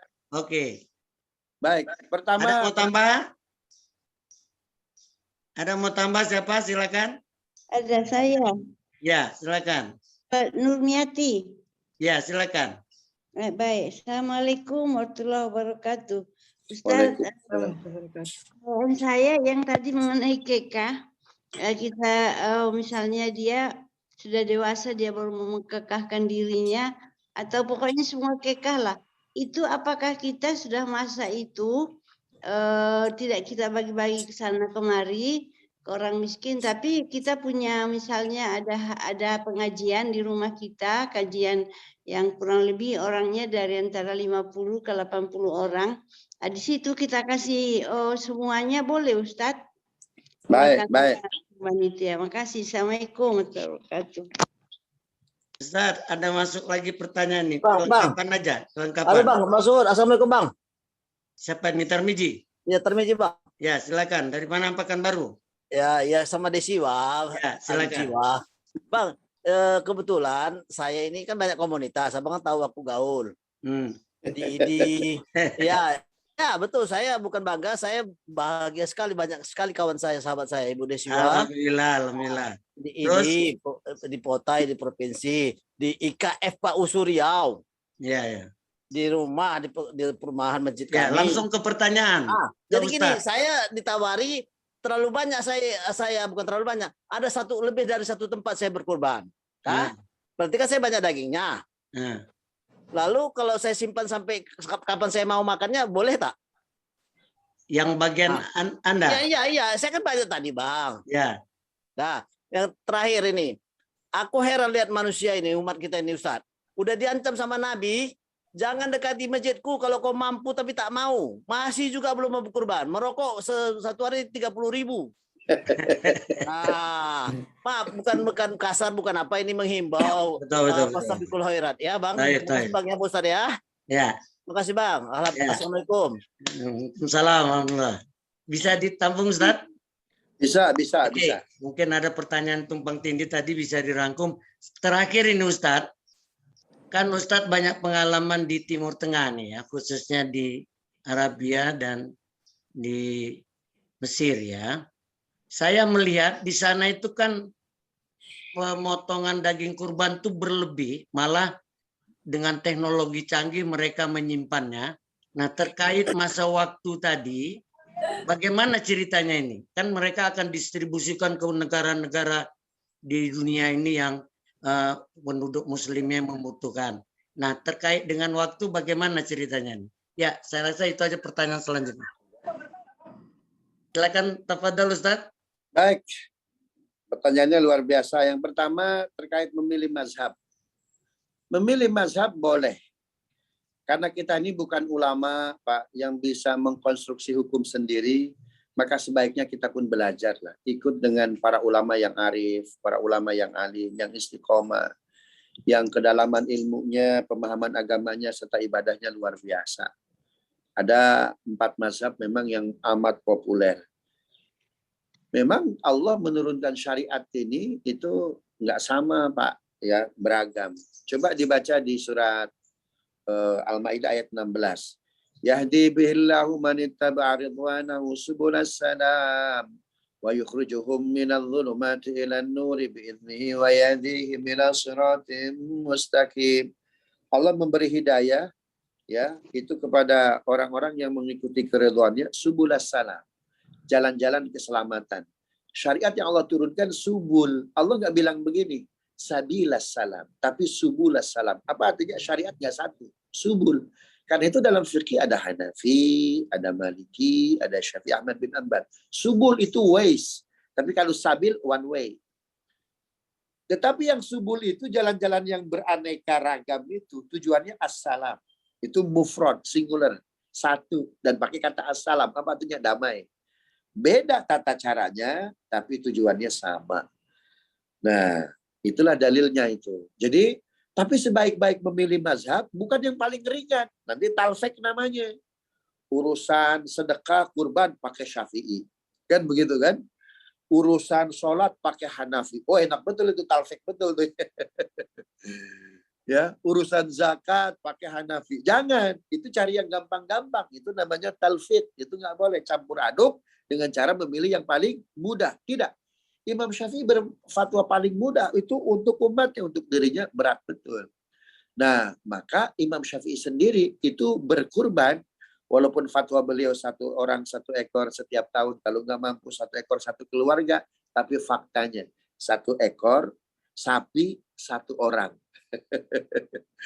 Begitu ya. Nah, jadi di sini kalau bisa kita yang terbaik lah. Coba dibaca 90 Ali Imran atau 89. Lan tanalul birra hatta tunfiqu mimma tuhibbun. Ya, kalian tidak akan sampai kepada albirra, kebajikan yang amat luar biasa, hingga mampu menginfakkan apa yang amat kalian cintai. Subhanallah. Ibrahim, Bapak Ibu, itu berkurban anak, menyembelih anak. Kita cuma menyembelih 3 juta. Ya, Ibrahim itu Ismail yang disembelih itu kurbannya. Subhanallah. Ironis ya. Iya, sampai Allah Subhanahu wa taala, Ibrahim, sekarang kau punya anak, kau lebih mencintai anak sampai kau telat sholat. Kalau kau mencintai aku, sembelih Ismail. Sama lah dengan ibu-ibu. Papa, kalau papa lebih mencintai mama, buktikan. Ceraikan istri kedua. Kan begitu. Kan begitu kan, sama itu sebetulnya intinya itu. Subhanallah. Ibrahim itu ketauhidannya luar biasa. Kita oleh Allah, oleh Nabi Muhammad SAW, hanya 1 ekor kambing, 1 ekor domba, 7 ekor sapi untuk 7 orang. Maka silakan memilih mazhab. Kalau kita mampu, pilih Hanafi. Bukan karena Hanafinya, tapi karena kita ingin memberikan yang terbaik kepada Allah Subhanahu wa taala. Nabi Adam alaihissalam anaknya pernah berkurban. Ya, 142 146 itu.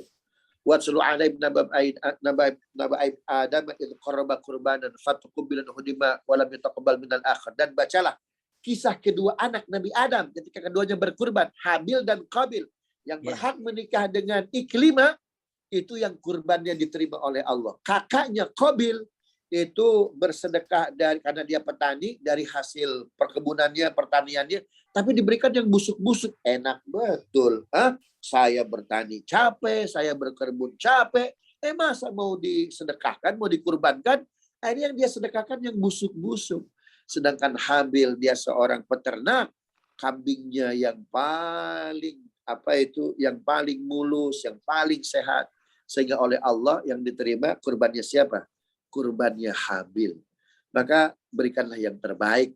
Subhanallah. Jadi boleh memilih mazhab, boleh begitu ya. Ambil mana yang paling utama begitu. Tapi bukan berarti Imam Hanafi lebih utama dari Imam Syafi'i, bukan. Bukan itu Bapak Ibu, itu hanya dalam tataran hukum. Yang kedua, apa tadi itu? Berkurban, ya itu kita tidak melihat langsung. Boleh tidak? Boleh. Ya, boleh. Apalagi sekarang mohon maaf, untuk lebih kemanfaatan hewan kurban, ada sebagian saudara kita di Palestina, di Uighur, ya. Kemudian di mana, di Rohingya, di Myanmar, itu amat sangat kesulitan, kan begitu, di Kashmir. Maka kita boleh kepada lembaga-lembaga seperti Mercy, ya seperti ACT dan yang lainnya, NGO-NGO Islam yang lain yang bisa menyalurkan kurban kita. Jadi kapan niatnya? Ketika kita transfer. Bismillahi Allahu Akbar. Ya Allah, saya berkurban ya untuk saya bin ayah saya, ya Bismillahi Allahu Akbar. Transfer langsung, klik oke. Ya Allah, Bismillahi, ya Allah, Allahumma, kan doanya begini dari Nabi, Allahumma hadhi udhiyati. Ya Allah, ini kurbanku. Fataqabbal bismillahi Allahu akbar. Kalau untuk orang lain, Allahumma hadhi udhiyatu fulan bin fulan. Bismillahi Allahu akbar. Ya Allah, ini udhiyahnya, korbannya si fulan bin fulan. Bismillahi Allahu akbar. Transfer langsung tuh, tanpa harus menyaksikan. Memang kata Imam Malik, menyaksikan hewan disembelih hukumnya sunnah. Itu jika memungkinkan, ya, jika memungkinkan. Tapi kalau tidak memungkinkan, ada kebutuhan masyarakat, kebutuhan saudara kita di belahan dunia yang lain yang kesulitan, boleh, ya, kita tidak menyaksikan. Tapi hukum asalnya, ya, baiknya yang berkurban adalah yang menyembelih sendiri. Kalau dia laki-laki, Bapak Ibu. Jadi untuk bapak-bapak itu silakan. Sunnahnya yang berkurban, yang memotong. Agar dapat pahala berkurban dan pahala memotong. Apa hikmahnya? Agar dia tahu bahwa ruh itu akan tercerabut dari mana? Dari jasad. Kalau dia nggak mampu, maka dia menyaksikan bahwa kita suatu saat pun akan disembelih oleh Allah, hilang dari muka bumi ini. Gitu. Kecuali bagi perempuan tidak sunnah untuk menyaksikan. Seperti halnya Nabi bilang kepada Umamah cucunya, nah kamu tunggu di rumah saja. Nanti kakek yang akan mengirimkan daging kurban. Demikian tuh Bapak Ibu ya. Kemudian yang ketiga, kalau kita dapat kupon banyak begitu, bahkan sampai jumlah kuponnya kalau dirupiahkan dagingnya 80 juta. Nah, itu korbanin lagi tuh. Ya, bagikan lagi tuh. Subhanallah. Yang makan dia secukupnya saja. Maka bagikan kepada yang lapar, tentu banyak sekarang yang lapar ya. Kalau untuk yang makan itu tidak ada batasannya. Dibagikannya itu yang ada batasannya. Subhanallah. Nah, misalkan di Mekah, di Madinah, di Mekah kan banyak sekali itu ada tempat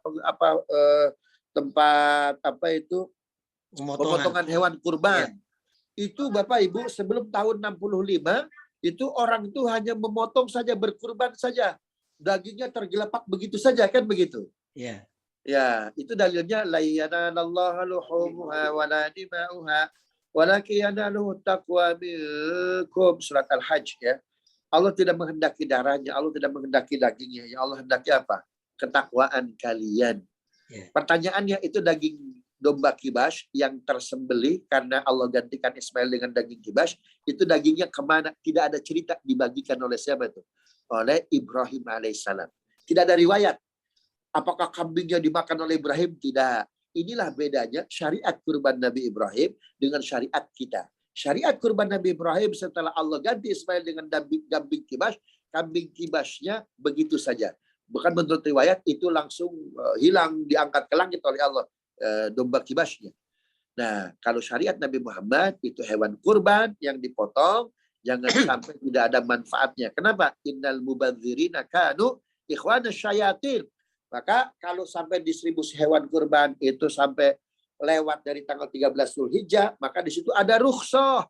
Ya, maka pemerintahan Arab Saudi sekarang kurban-kurban di hewan pemotongan dijadikan dendeng, Bapak Ibu, dijadikan kornet, dikirim ke Palestina, dikirim ke Uighur. Itu mungkin melampaui bukan hanya bulan Zulhijjah, tapi melampaui bulan Muharram. Tidak jadi masalah itu. Karena rukhsah, karena saking banyaknya. Bayangkan 3 juta orang haji semuanya berkurban. Coba itu.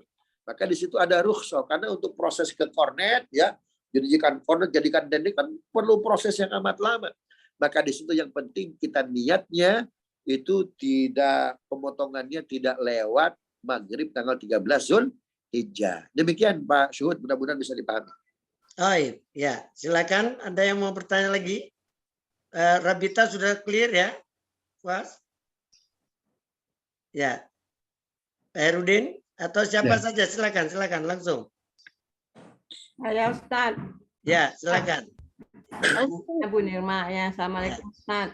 Waalaikumsalam. Kan kata Ustaz untuk kurban sama apa namanya tadi kalau yang masih kecil itu akikah bisa disatukan. Nah, sedangkan untuk akikah itu kan katanya lebih baik dimasak, kurban lebih baik mentah. Nah, itu gimana itu Ustaz? Ya, itu memang demikian. Sunnahnya untuk akikah itu dibagikan dalam kondisi sudah masak. Tadi pertanyaan Bu Nurmiati itu ya, dari akikah, kita masak, kemudian di rumah kita ada pengajian, kita bagikan, boleh tidak? Boleh. Boleh, apalagi ada pengajian rutin, subhanallah. Ini nanti sekali-kali Pak Suhud ya, pengajian Daukaib kan ini offline ya. Insya Allah. Mungkin Kita ada yang doakan belum bersama. Amin. Ada yang belum akikah, maka itu snacknya, konsumsinya dari akikah itu boleh. Enggak, maksud saya gini Ustaz, misalnya kan belum tahu di akikah apa tidak. Nah, sekarang mau kurban. Kalau mau disatukan akikah dengan kurban, berarti kan tidak bisa dimasak. Ya. Itu boleh, Ustaz. Boleh, Ibu bagikan mentahnya saja. Karena kan nggak mungkin dibagi dua juga. Kalau mau dibagi dua, itu dalam kondisi, mohon maaf, kondisi ekonomi seseorang ada keterbatasan. Maka boleh menyatukan akikah dengan kurban. Adapun distribusinya akikah mesti sudah masak, kurban mesti sudah mentah, itu sunnah dalam distribusi. Tetapi dalam Islam itu ada rukhsah. Kalau tidak memungkinkan, mana yang kita pilih lebih afdal? Sudah masak atau sudah dalam kondisi mentah? Bagusnya mentah, Bu. Oh, ya, makasih. Bagusnya mentah. Tapi kalau ibu di rumah ada pengajian, silakan dimasak, bagikan. Ini kurban, ini akikah. Begitu tuh Bu ya. Jadi itu fleksibel saja. Wallahu a'lam bishawab. Iya, makasih Ustaz. Sama-sama Ibu. Iya, silakan. Masih ada waktu. Bang. Ya, silakan. Tadi saya belum belum puas dengan jawaban Ustaz tadi itu Bang. Udah semua pertanyaan saya di apanya Bang? Yang mana jadi, belum puas kau? Yang belum begitu banyak kata Ustaz, bagikan segera gitu. Atau ada lagi yang... Tapi itu jatah aku Bang. Ya. Bukan orang punya Bang. Ya, kalau jatah Pak Bapak itu ternyata dapat kupon banyak, jatah dagingnya banyak begitu. Nah, lebih baik Bapak bagikan lagi, apalagi dagingnya kalau dihitung sampai 80 juta, maka Bapak wajib kurbankan itu kata Imam Hanafi itu. Tapi begitu, jangan dimakan sendirian. Kalau dimakan sendirian, Pak, obesitas nanti kolesterol. Berbagilah, Pak. Nanti jadi penyakit.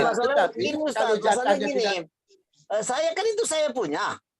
Betul, Bapak punya, tapi Bapak punya ini banyak betul. Bisa jadi dinding rumah itu nggak kelihatan, isinya daging semuanya. Kalau itu terjadi, Pak, bahkan sampai kepada nisab tadi itu. Daging yang kita peroleh itu sama dengan 1 ekor kambing. Kata Imam Malik, itu apa? Sudah sunnah muakkadah kita berkurban. Jadi kita bagikan lagi. Maka yang kita makan berapa? 1/3. Misalkan nih. Kita tidak makan lebih dari 1/3 kan Ustaz bilang tadi. Betul, bagi yang berkurban. Sekarang Bapak menerima daging kurban. Enggak, Bapak saya kurban Pak. Saya tukang kurban Pak. Ya, Bapak tukang kurban. Ini Bapak berkurban atau Bapak menerima hasil kurban? Saya peserta kurban Pak. Ya, Bapak terus peserta kurban. Banyak komunitas Bang, banyak komunitas saya kan saya bilang IDI, IKFK USU yang di Riau. Di masjid ke rumah kami, karena mereka Pak Dokter ikut, saya ikut aja ya kan mampu mudah-mudahan alhamdulillah. Itu berapa ekor semua? Berapa ekor semua? Oh gitu.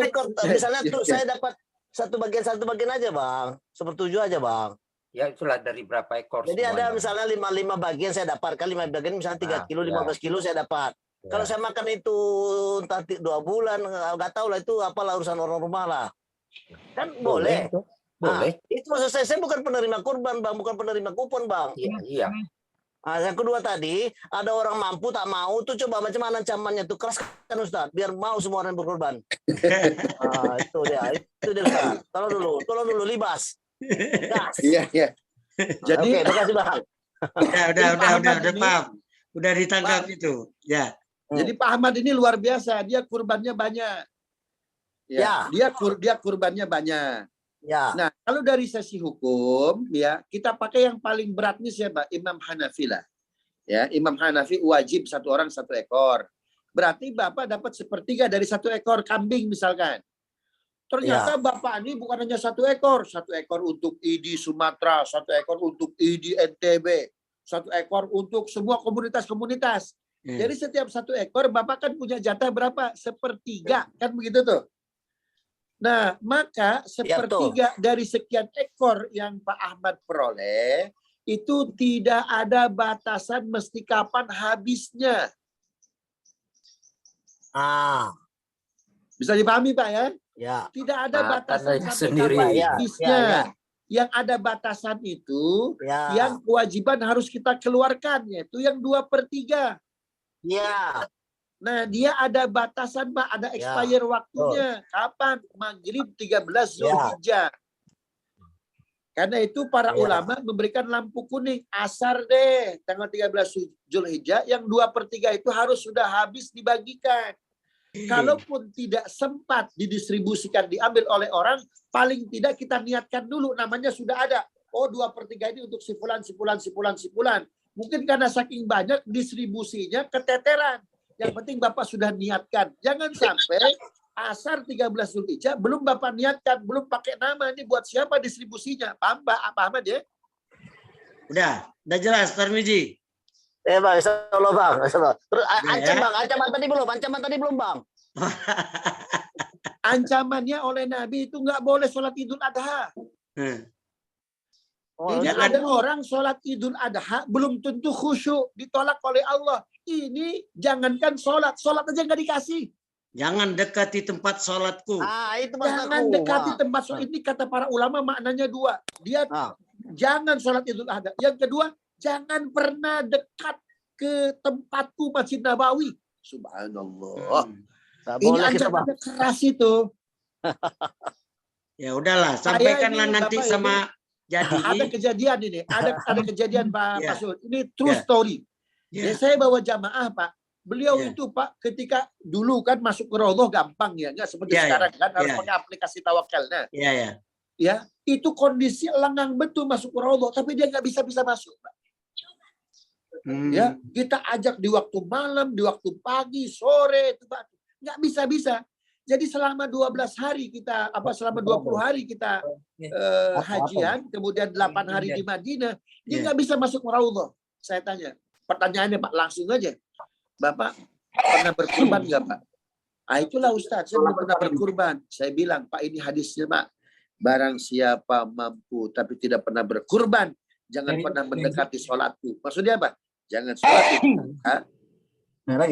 Kemudian jangan pernah sholat di masjidku ini, Masjid Nabawi. Coba itu. Langsung dia ngaku itu, setelah itu dia berkurban Pak. Sudah. Alhamdulillah. Sampaikan itu Ahmad Tarmizi dari Dr. Abdul Ali. Jangan dekati tempat sholatku. Jangan sholat gitulah kira-kira. Ya Bang, mudah-mudahan kepada Ketua IKFKU Suriau, Dr. Suratmin, spesialis sana.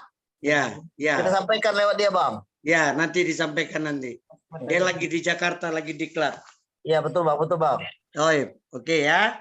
Baik, Nah, jadi kalau banyak daging kau tuh bagikanlah sama Chandra, banyak kawan-kawan kita tuh di Pekanbaru. Bang Chandra juga itu. Dia luar biasa itu, tetap hadir dia.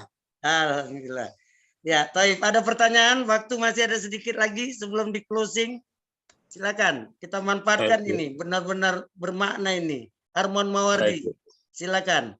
Jakarta, Dr. Armon. Assalamualaikum Pak Ustadz. Waalaikumsalam. Pertanyaan saya sederhana saja, bahwa Ibrahim mengorbankan Ismail itu adalah satu sanksi dari Allah, yaitu terlambat sholat subuh. Saya ingin gitu, dari mana sumbernya Pak Ustadz? Karena saya cari-cari nggak ada itu ananya. Barangkali bisa Pak Ustadz kasih tahu. Barangkali sudah saya sambilkan juga. Seperti Nabi Ayub kan juga cobaannya berat itu. Apakah ini merupakan juga sanksi dari Allah begitu dengan penyakitnya yang berat itu? Gitu. Itu aja Pak Ustadz. Terima kasih. Baik, jazakallah khairan. Itu tafsir dari surat As-Saffat yang kemarin dibaca itu ya. Bisa dibaca dalam tafsir At-Tabari Pak Harmon. Jadi surat As-Saffat itu Rabbi habli minas sholihin ayat 100. Ya Allah, kasih aku anak yang soleh. Fabasyarnahu bigulamin halim. Kemudian kami beri berita gembira dengan lahirnya seorang anak yang amat santun dan pemurah. Nah, tiba-tiba itu ayat itu langsung loncat itu, ayat 103-nya. Falamma balagha ma'ahu sa'ya. Maka ketika anak tersebut usia sudah bisa diajak dialog, ini arafil manam, aku bermimpi. Ya. Anni adbahuka fandur madza tara. Aku bermimpi melihat engkau aku sembelih wahai Ismail. Bagaimana pandanganmu? Ya batif al-matu'mar. Ayah, lakukan apa yang Allah perintahkan kepada ayah. Itu ada lompatan tuh Pak, ada lompatan cerita. Nabi Ibrahim minta anak yang soleh, Allah kabulkan, tiba-tiba disembelih. Nah, di situ ada lompatan cerita Pak. Dari 1, 2, tiba-tiba 5 tuh ya. 3, 4 nggak diceritakan. Disitulah fungsinya hadis di situ Pak Harmon. Ya, bahwa fungsi hadis diantaranya adalah menjelaskan yang umum, menjelaskan yang global. Dalam tafsir At-Tabari, Imam Ibrahim alaihissalam itu sholatnya berdiri saja 1 minggu tuh Pak. Maka ketika beliau sholat di mana, di Mina, ya di Mina, setelah mengajak istri dan putranya berkunjung ke Masyairul Haram, dari mulai Arafah, Musdalifah, di Mina, sholat subuhnya sampai telat begitu. Akhirnya tidur lalu bermimpi itu untuk menyembelih putranya. Nah, itu kisah itu ada dalam tafsir At-Tabari Pak, dalam Jami'ul Bayan. Ya. Nah, di situ ketika menafsirkan surat As-Saffat ayat 100 sampai ayat 112. Kemarin yang dibaca ya ayatnya. Karena di situ ada lompatan cerita. Seperti itu Pak Harmon ya. Mudah-mudahan bermanfaat. Bisa, Mon? Kemudian Nabi Ayub. Kalau Nabi Ayub jadi begini. Musibah itu, Bapak Ibu yang dimuliakan Allah, itu ada 2. Ada bentuknya teguran, ada bentuknya ujian. Kalau teguran itu biasanya, mohon maaf, bentuknya function tuh Pak ya. Itu untuk mengingatkan, ya, untuk mengkifarati dosa, gitu dan lain sebagainya. Ada lagi itu ujian untuk naik kelas, karena syarat naik kelas kan masih ada ujian. Nah, Ayub alaihissalam itu dia diuji oleh Allah Subhanahu wa Ta'ala. Kan begitu. Makanya dalam surat Al-Baqarah ayat 154, 155, 156, وَلَنَبْلُوَنَّكُمْ بِشَيْءٍ مِّنَ الْخَوْفِ وَالْجُوعِ وَنَقْصٍ مِّنَ الْأَمْوَالِ وَالْأَنفُسِ وَالثَّمَرَاتِ وَبَشِّرِ الصَّابِرِينَ أُولَٰئِكَ عَلَيْهِمْ صَلَوَاتٌ مِّن رَّبِّهِمْ وَرَحْمَةٌ وَأُولَٰئِكَ هُمُ الْمُهْتَدُونَ. Ada yang mau baca artinya? Al-Baqarah. Silakan Pak Rudin. 154, 155, 156. Ya, boleh saya baca? Ya, silakan. Bismillahirrahmanirrahim. Dan janganlah kamu mengatakan orang-orang yang terbunuh di jalan Allah, mereka telah mati. Sebenarnya mereka hidup, tetapi kamu tidak menyadarinya. 155. Dan kami pasti akan menguji kamu dengan sedikit ketakutan, kelaparan, kekurangan harta, jiwa, dan buah-buahan. Dan sampaikanlah kabar gembira kepada orang yang sabar. 156. Yaitu orang-orang yang apabila ditimpa musibah, mereka berkata, Inna lillahi wa inna ilaihi raji'un. Sesungguhnya kami milik Allah dan kepadanya lah kami kembali. Subhanallah. Analoginya begini nih, Pak Harmon ya. Ada seorang anak. Seorang anak nih karena dia mungkin belum punya nalar yang baik, di depannya ada api unggun. Dia dekati terus tuh api itu, Pak. Kita orang tuanya bilang, "Nah, jangan mendekat, nah, itu api berbahaya, nah." Anak itu rupanya belum menggubris itu apa yang menjadi perintah orang tuanya. Terus maju ke api. Nah, hati-hati, nak. Karena anak kita ini nggak paham-paham, akhirnya kita sentil tuh telinganya tuh, Pak. Saya tanya, kita menyentil ya telinga anak kita itu bentuk marah atau bentuk sayang? Sayang. Bentuk sayang. Kenapa? Karena kalau tidak disentil dia akan mendapat keburukan yang lebih besar. Nah, terkadang Allah Subhanahu wa Ta'ala itu menguji umatnya, menguji hambanya itu ya dengan cara musibah. Ada penyakit Ayub alaihissalam, kan gitu. Maka setelah 2 tahun beliau sakit, kemudian beliau sabar, kan kata Ayub, ya Rob, silakan kau ambil dagingku, kan begitu. Kau lumpuhkan diriku, kau runtuhkan kesehatanku, satu saja. Jangan pernah itu makhluk itu untuk mengambil apa itu? Hatiku, kan memakan hatiku. Karena aku sulit untuk berzikir denganmu. Karena itu. Subhanallah. Itu luar biasa. Ketika dia sabar, dikembalikan. Makanya kalimatnya apa? Beri berita gembira kepada orang yang sabar. Tadi itu ayatnya 155. Itu ya. Subhanallah. Nah, jadi kalau Ayub alaihissalam itu ujian. Maka kita ingin ketika Allah memberikan musibah itu ujian. Ibrahim alaihissalam itu dua-duanya dapat. Ya, teguran juga Tapi juga apa? Naik kelas juga sama itu, ujian juga. Ya, ayat pertama, ayat kedua surat Al-Ankabut. Ahasiban nasu ayyutsraku ayyaqulu amanna wa hum la yuftanun. Silakan Bapak Ibu. Al-Ankabut ayat 2. Ya. Bismillahirrahmanirrahim. Apakah manusia mengira bahwa mereka akan dibiarkan hanya dengan mengatakan kami telah beriman dan mereka tidak diuji? Dan sungguh kami telah menguji orang-orang sebelum mereka. Maka Allah pasti mengetahui orang-orang yang benar dan pasti mengetahui orang-orang yang dusta. Shadaqallahul azim. Nah, jazakallah khair Pak Khairuddin. Nah, itu demikian. Jadi kita disebut kita sampai kepada level keimanan kalau kita lulus dengan ujian ini. Kalau dari seekor kambing belum lulus, repot itu. Ya, Ibrahim itu sampai anak itu, subhanallah, amat jauh. Maka layak ketika Allah mengatakan dalam pribadi Ibrahim ada contoh uswah hasanah yang luar biasa. Al-Mumtahanah ayat 4. Qad kanat lakum uswatun hasanatun fi Ibrahim walladzina ma'ah. Yakin pada pribadi Ibrahim ada uswah hasanah, suri tauladan yang amat baik. Begitu ya, Bapak Ibu yang dimuliakan Allah. Allah alam. Ya.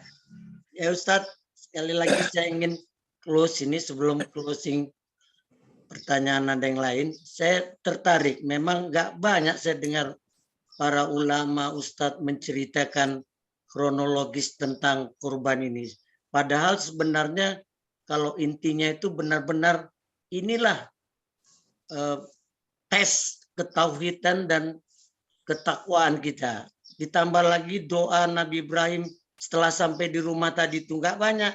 Saya dengar itu yang menyampaikan hadirnya nanti ya Allah, hadirkanlah seorang yang besar, seorang yang benar-benar bermanfaat bagi umat manusia. Saya pikir ini perlu di garis bawah ini nih kepada para ulama, dai-dai kita ini. Itu aja komentar saya pribadi Ustaz. Baik. Pak Suhud, acara ini direkam tidak? Kalau direcord, di-share saja ke YouTube, di-upload. Oh iya, ada direkam. Ya, ya. Kalau yang ini silakan ke di-upload ke YouTube. Kalau yang lain mungkin jarang saya dengar dulu. Ulama menceritakan kebesaran arti pengorbanan seorang Ismail oleh Nabi Ibrahim itu ya. Saya pikir hanya sampai cobaan untuk Ibrahim dan Ismail, rupanya ada ujungnya doa Nabi Ibrahim ketika pulang ke rumah tadinya kan, setelah terganti dia pulang dia berdoa kan, nah lahirlah seorang turunan yang besar nantinya. Ya ada kami rekam, mudah-mudahan bisa diteruskan nanti ya, Mantri ya. Baik, ya, saya lihat. Nanti ke YouTube nih, bisa ke YouTube. Ya, alhamdulillah. Ya, saya pikir waktu jualah kalau nggak ada yang bertanya ya. Mungkin satu episode lagi tentang korban juga, mungkin lebih banyak tentang teknis ya nanti Ustadz. Namun pertanyaan dikumpulkan boleh pada saat hari Ahad depan ya. Alhamdulillah akhirnya kami minta Ustadz menutup majelis ini dengan doa, di mana masih banyak beberapa teman yang sakit ya, antara lain salah satu sahabat filah kami, Dr. Ahmad Kurnia. Mohon didoakan pasca operasi jantung. Dr. Ahmad Kurnia. Silakan Ustaz, tafadhal. Wabillahi taufiq wal hidayah. Waalaikumsalam warahmatullahi wabarakatuh. Doa Nabi Ibrahim tadi Al-Baqarah 129 ya. Din? Ada Pak Din? Bisa. Ya. Bismillahirrahmanirrahim. Al-Baqarah 129. Ya, 129. Bismillah. Ya Tuhan kami, utuslah di tengah mereka seorang rasul dari kalangan mereka sendiri yang akan membacakan kepada mereka ayat-ayat-Mu dan mengajarkan kitab dan hikmah kepada mereka dan menjuncikan mereka. Sungguh Engkaulah yang Maha Perkasa, Maha Bijaksana. Shadaqallahul azim. Ya, baik. Inilah doa Nabi Ibrahim ketika melihat Ismail selamat ada di depan rumahnya. Ya. Dan disinilah lahir Muhammad Sallallahu Alaihi Wasallam. Ya. Astaghfirullahaladzim, astaghfirullahaladzim, astaghfirullahaladzim. Allahumma salli ala Sayyidina Muhammad wa ala ali Sayyidina Muhammad. Alhamdulillahi rabbil alamin, hamdan syakirin, hamdan na'imin, hamdan yuafi na'mu wa yukafi'u mazida. Ya Rabbana lakal hamdu wa lakal syukru kama yanbaghi fi jalali wajhikal karim wa li 'azimi sultanik. Rabbana ighfir lana dhunubana wa liwalidina warhamhum kama rabbawna shighara. Ya Allah, ampuni dosa kami, orang tua kami, guru-guru kami, sahabat kami, jamaah kami. Ya Allah, Al-Quran, hadis, sirah nabawiyah, fatwa ulama yang kami bacakan, sampaikan pahalanya kepada orang tua kami, guru-guru kami, karib kerabat kami, keluarga kami, jamaah kami, orang-orang yang berjasa dalam hidup kami, khusus yang sudah wafat, ya Rabb, yang dahulu kami. Pastikan ya Rabb, kau ampuni dosanya, kau lapangkan kuburnya, kau terangi kuburnya ya Rabb. Jadikan kuburnya taman di surga ya Rabb. Ya ayyatuhan nafsul mutmainnah, irji'i ila rabbiki radiyatan mardiyah, fadkhuli fi ibadi wadkhuli jannati. Ya Rabb, orang tua kami, ayah kami, persatukan ya Rabb di surga-Mu dengan Rasulullah, dengan orang-orang baik, dengan sahabat Abu Bakar, Umar, Utsman. Ibunda kami persatukan dengan ibunda Rasulullah, dengan istri-istri Rasul sallallahu alaihi wasallam. Ya Rabb, Al-Quran, hadis Nabi, sirah nabawiyah, fatwa ulama yang kami sampaikan pun jadikan ya Rabb syafaat dan syifa untuk orang tua kami, guru kami, sahabat kami, jamaah kami yang sedang sakit ya Rabb. Angkat sakitnya, angkat penyakitnya ya Rabb. Kau yang menyembuh, kau yang memberikan penyakit. Kau pula ya Rabb yang mampu mengangkatnya. Wa idza maritu fahuwa yashfin. Ketika aku sakit, kau yang menyembuhkan. Allahumma rabban nas, Allahumma rabban nas, idhabil ba'sa, ishfi anta syafi syifaan, la yughadiru saqama, tahurun, tahurun, tahurun, insyaallah. Ya Allah, panjangkan usia ibadah orang tua kami, guru-guru kami, karib kerabat kami, berkahi hidup kami ya Rabb. Masukkan ke dalam perut kami yang halal, yang thayyib ya Rabb. Jangan sampai ada yang haram, jangan sampai ada yang syubhat, bahkan yang haram masuk ke dalam perut kami ya Rabb. Ya Rabb, pastikan ya Rabb, jangan pernah kau tinggalkan kami, bimbing kami ya Rabb. Ajari kami beribadah yang terbaik, syukur yang terbaik ya Rabb. Jadikan putra-putri kami soleh-solehah, hafiz-hafizah ya Rabb. Indonesia ini ya Rabb, jadikan Indonesia yang Kau berkahi, karena itu titipkan dia hanya kepada orang soleh. Titipkan dia hanya kepada orang beriman. Titipkan dia hanya kepada orang yang bertakwa ya Rabb. Jangan gadaikan kami ya Rabb kepada orang-orang yang tidak mencintai kami, tidak mencintai Rasul kami, tidak mencintai agama kami, tidak mencintai kitab kami, dan tidak mencintai para ulama kami ya Rabb. Rabbana hab lana min azwajina wa dhurriyyatina qurrata a'yun waj'alna lil muttaqina imama. Waj'alna lil muttaqina imama. Waj'alna lil muttaqina imama. Rabbana atina min ladunka rahmatan wa hayyi lana min amrina rashada. Wa sallallahu ala sayyidina Muhammadin wa ala alihi washabbihi wasallam. Walhamdulillahi rabbil alamin. Subhanakallahumma rabbana wa bihamdika asyhadu an la ilaha illa anta astaghfiruka wa atubu ilaik. Assalamualaikum warahmatullahi wabarakatuh. Waalaikumsalam warahmatullahi wabarakatuh. Ya Ustadz, atas nama majelis kami mengucapkan terima kasih atas penyampaian.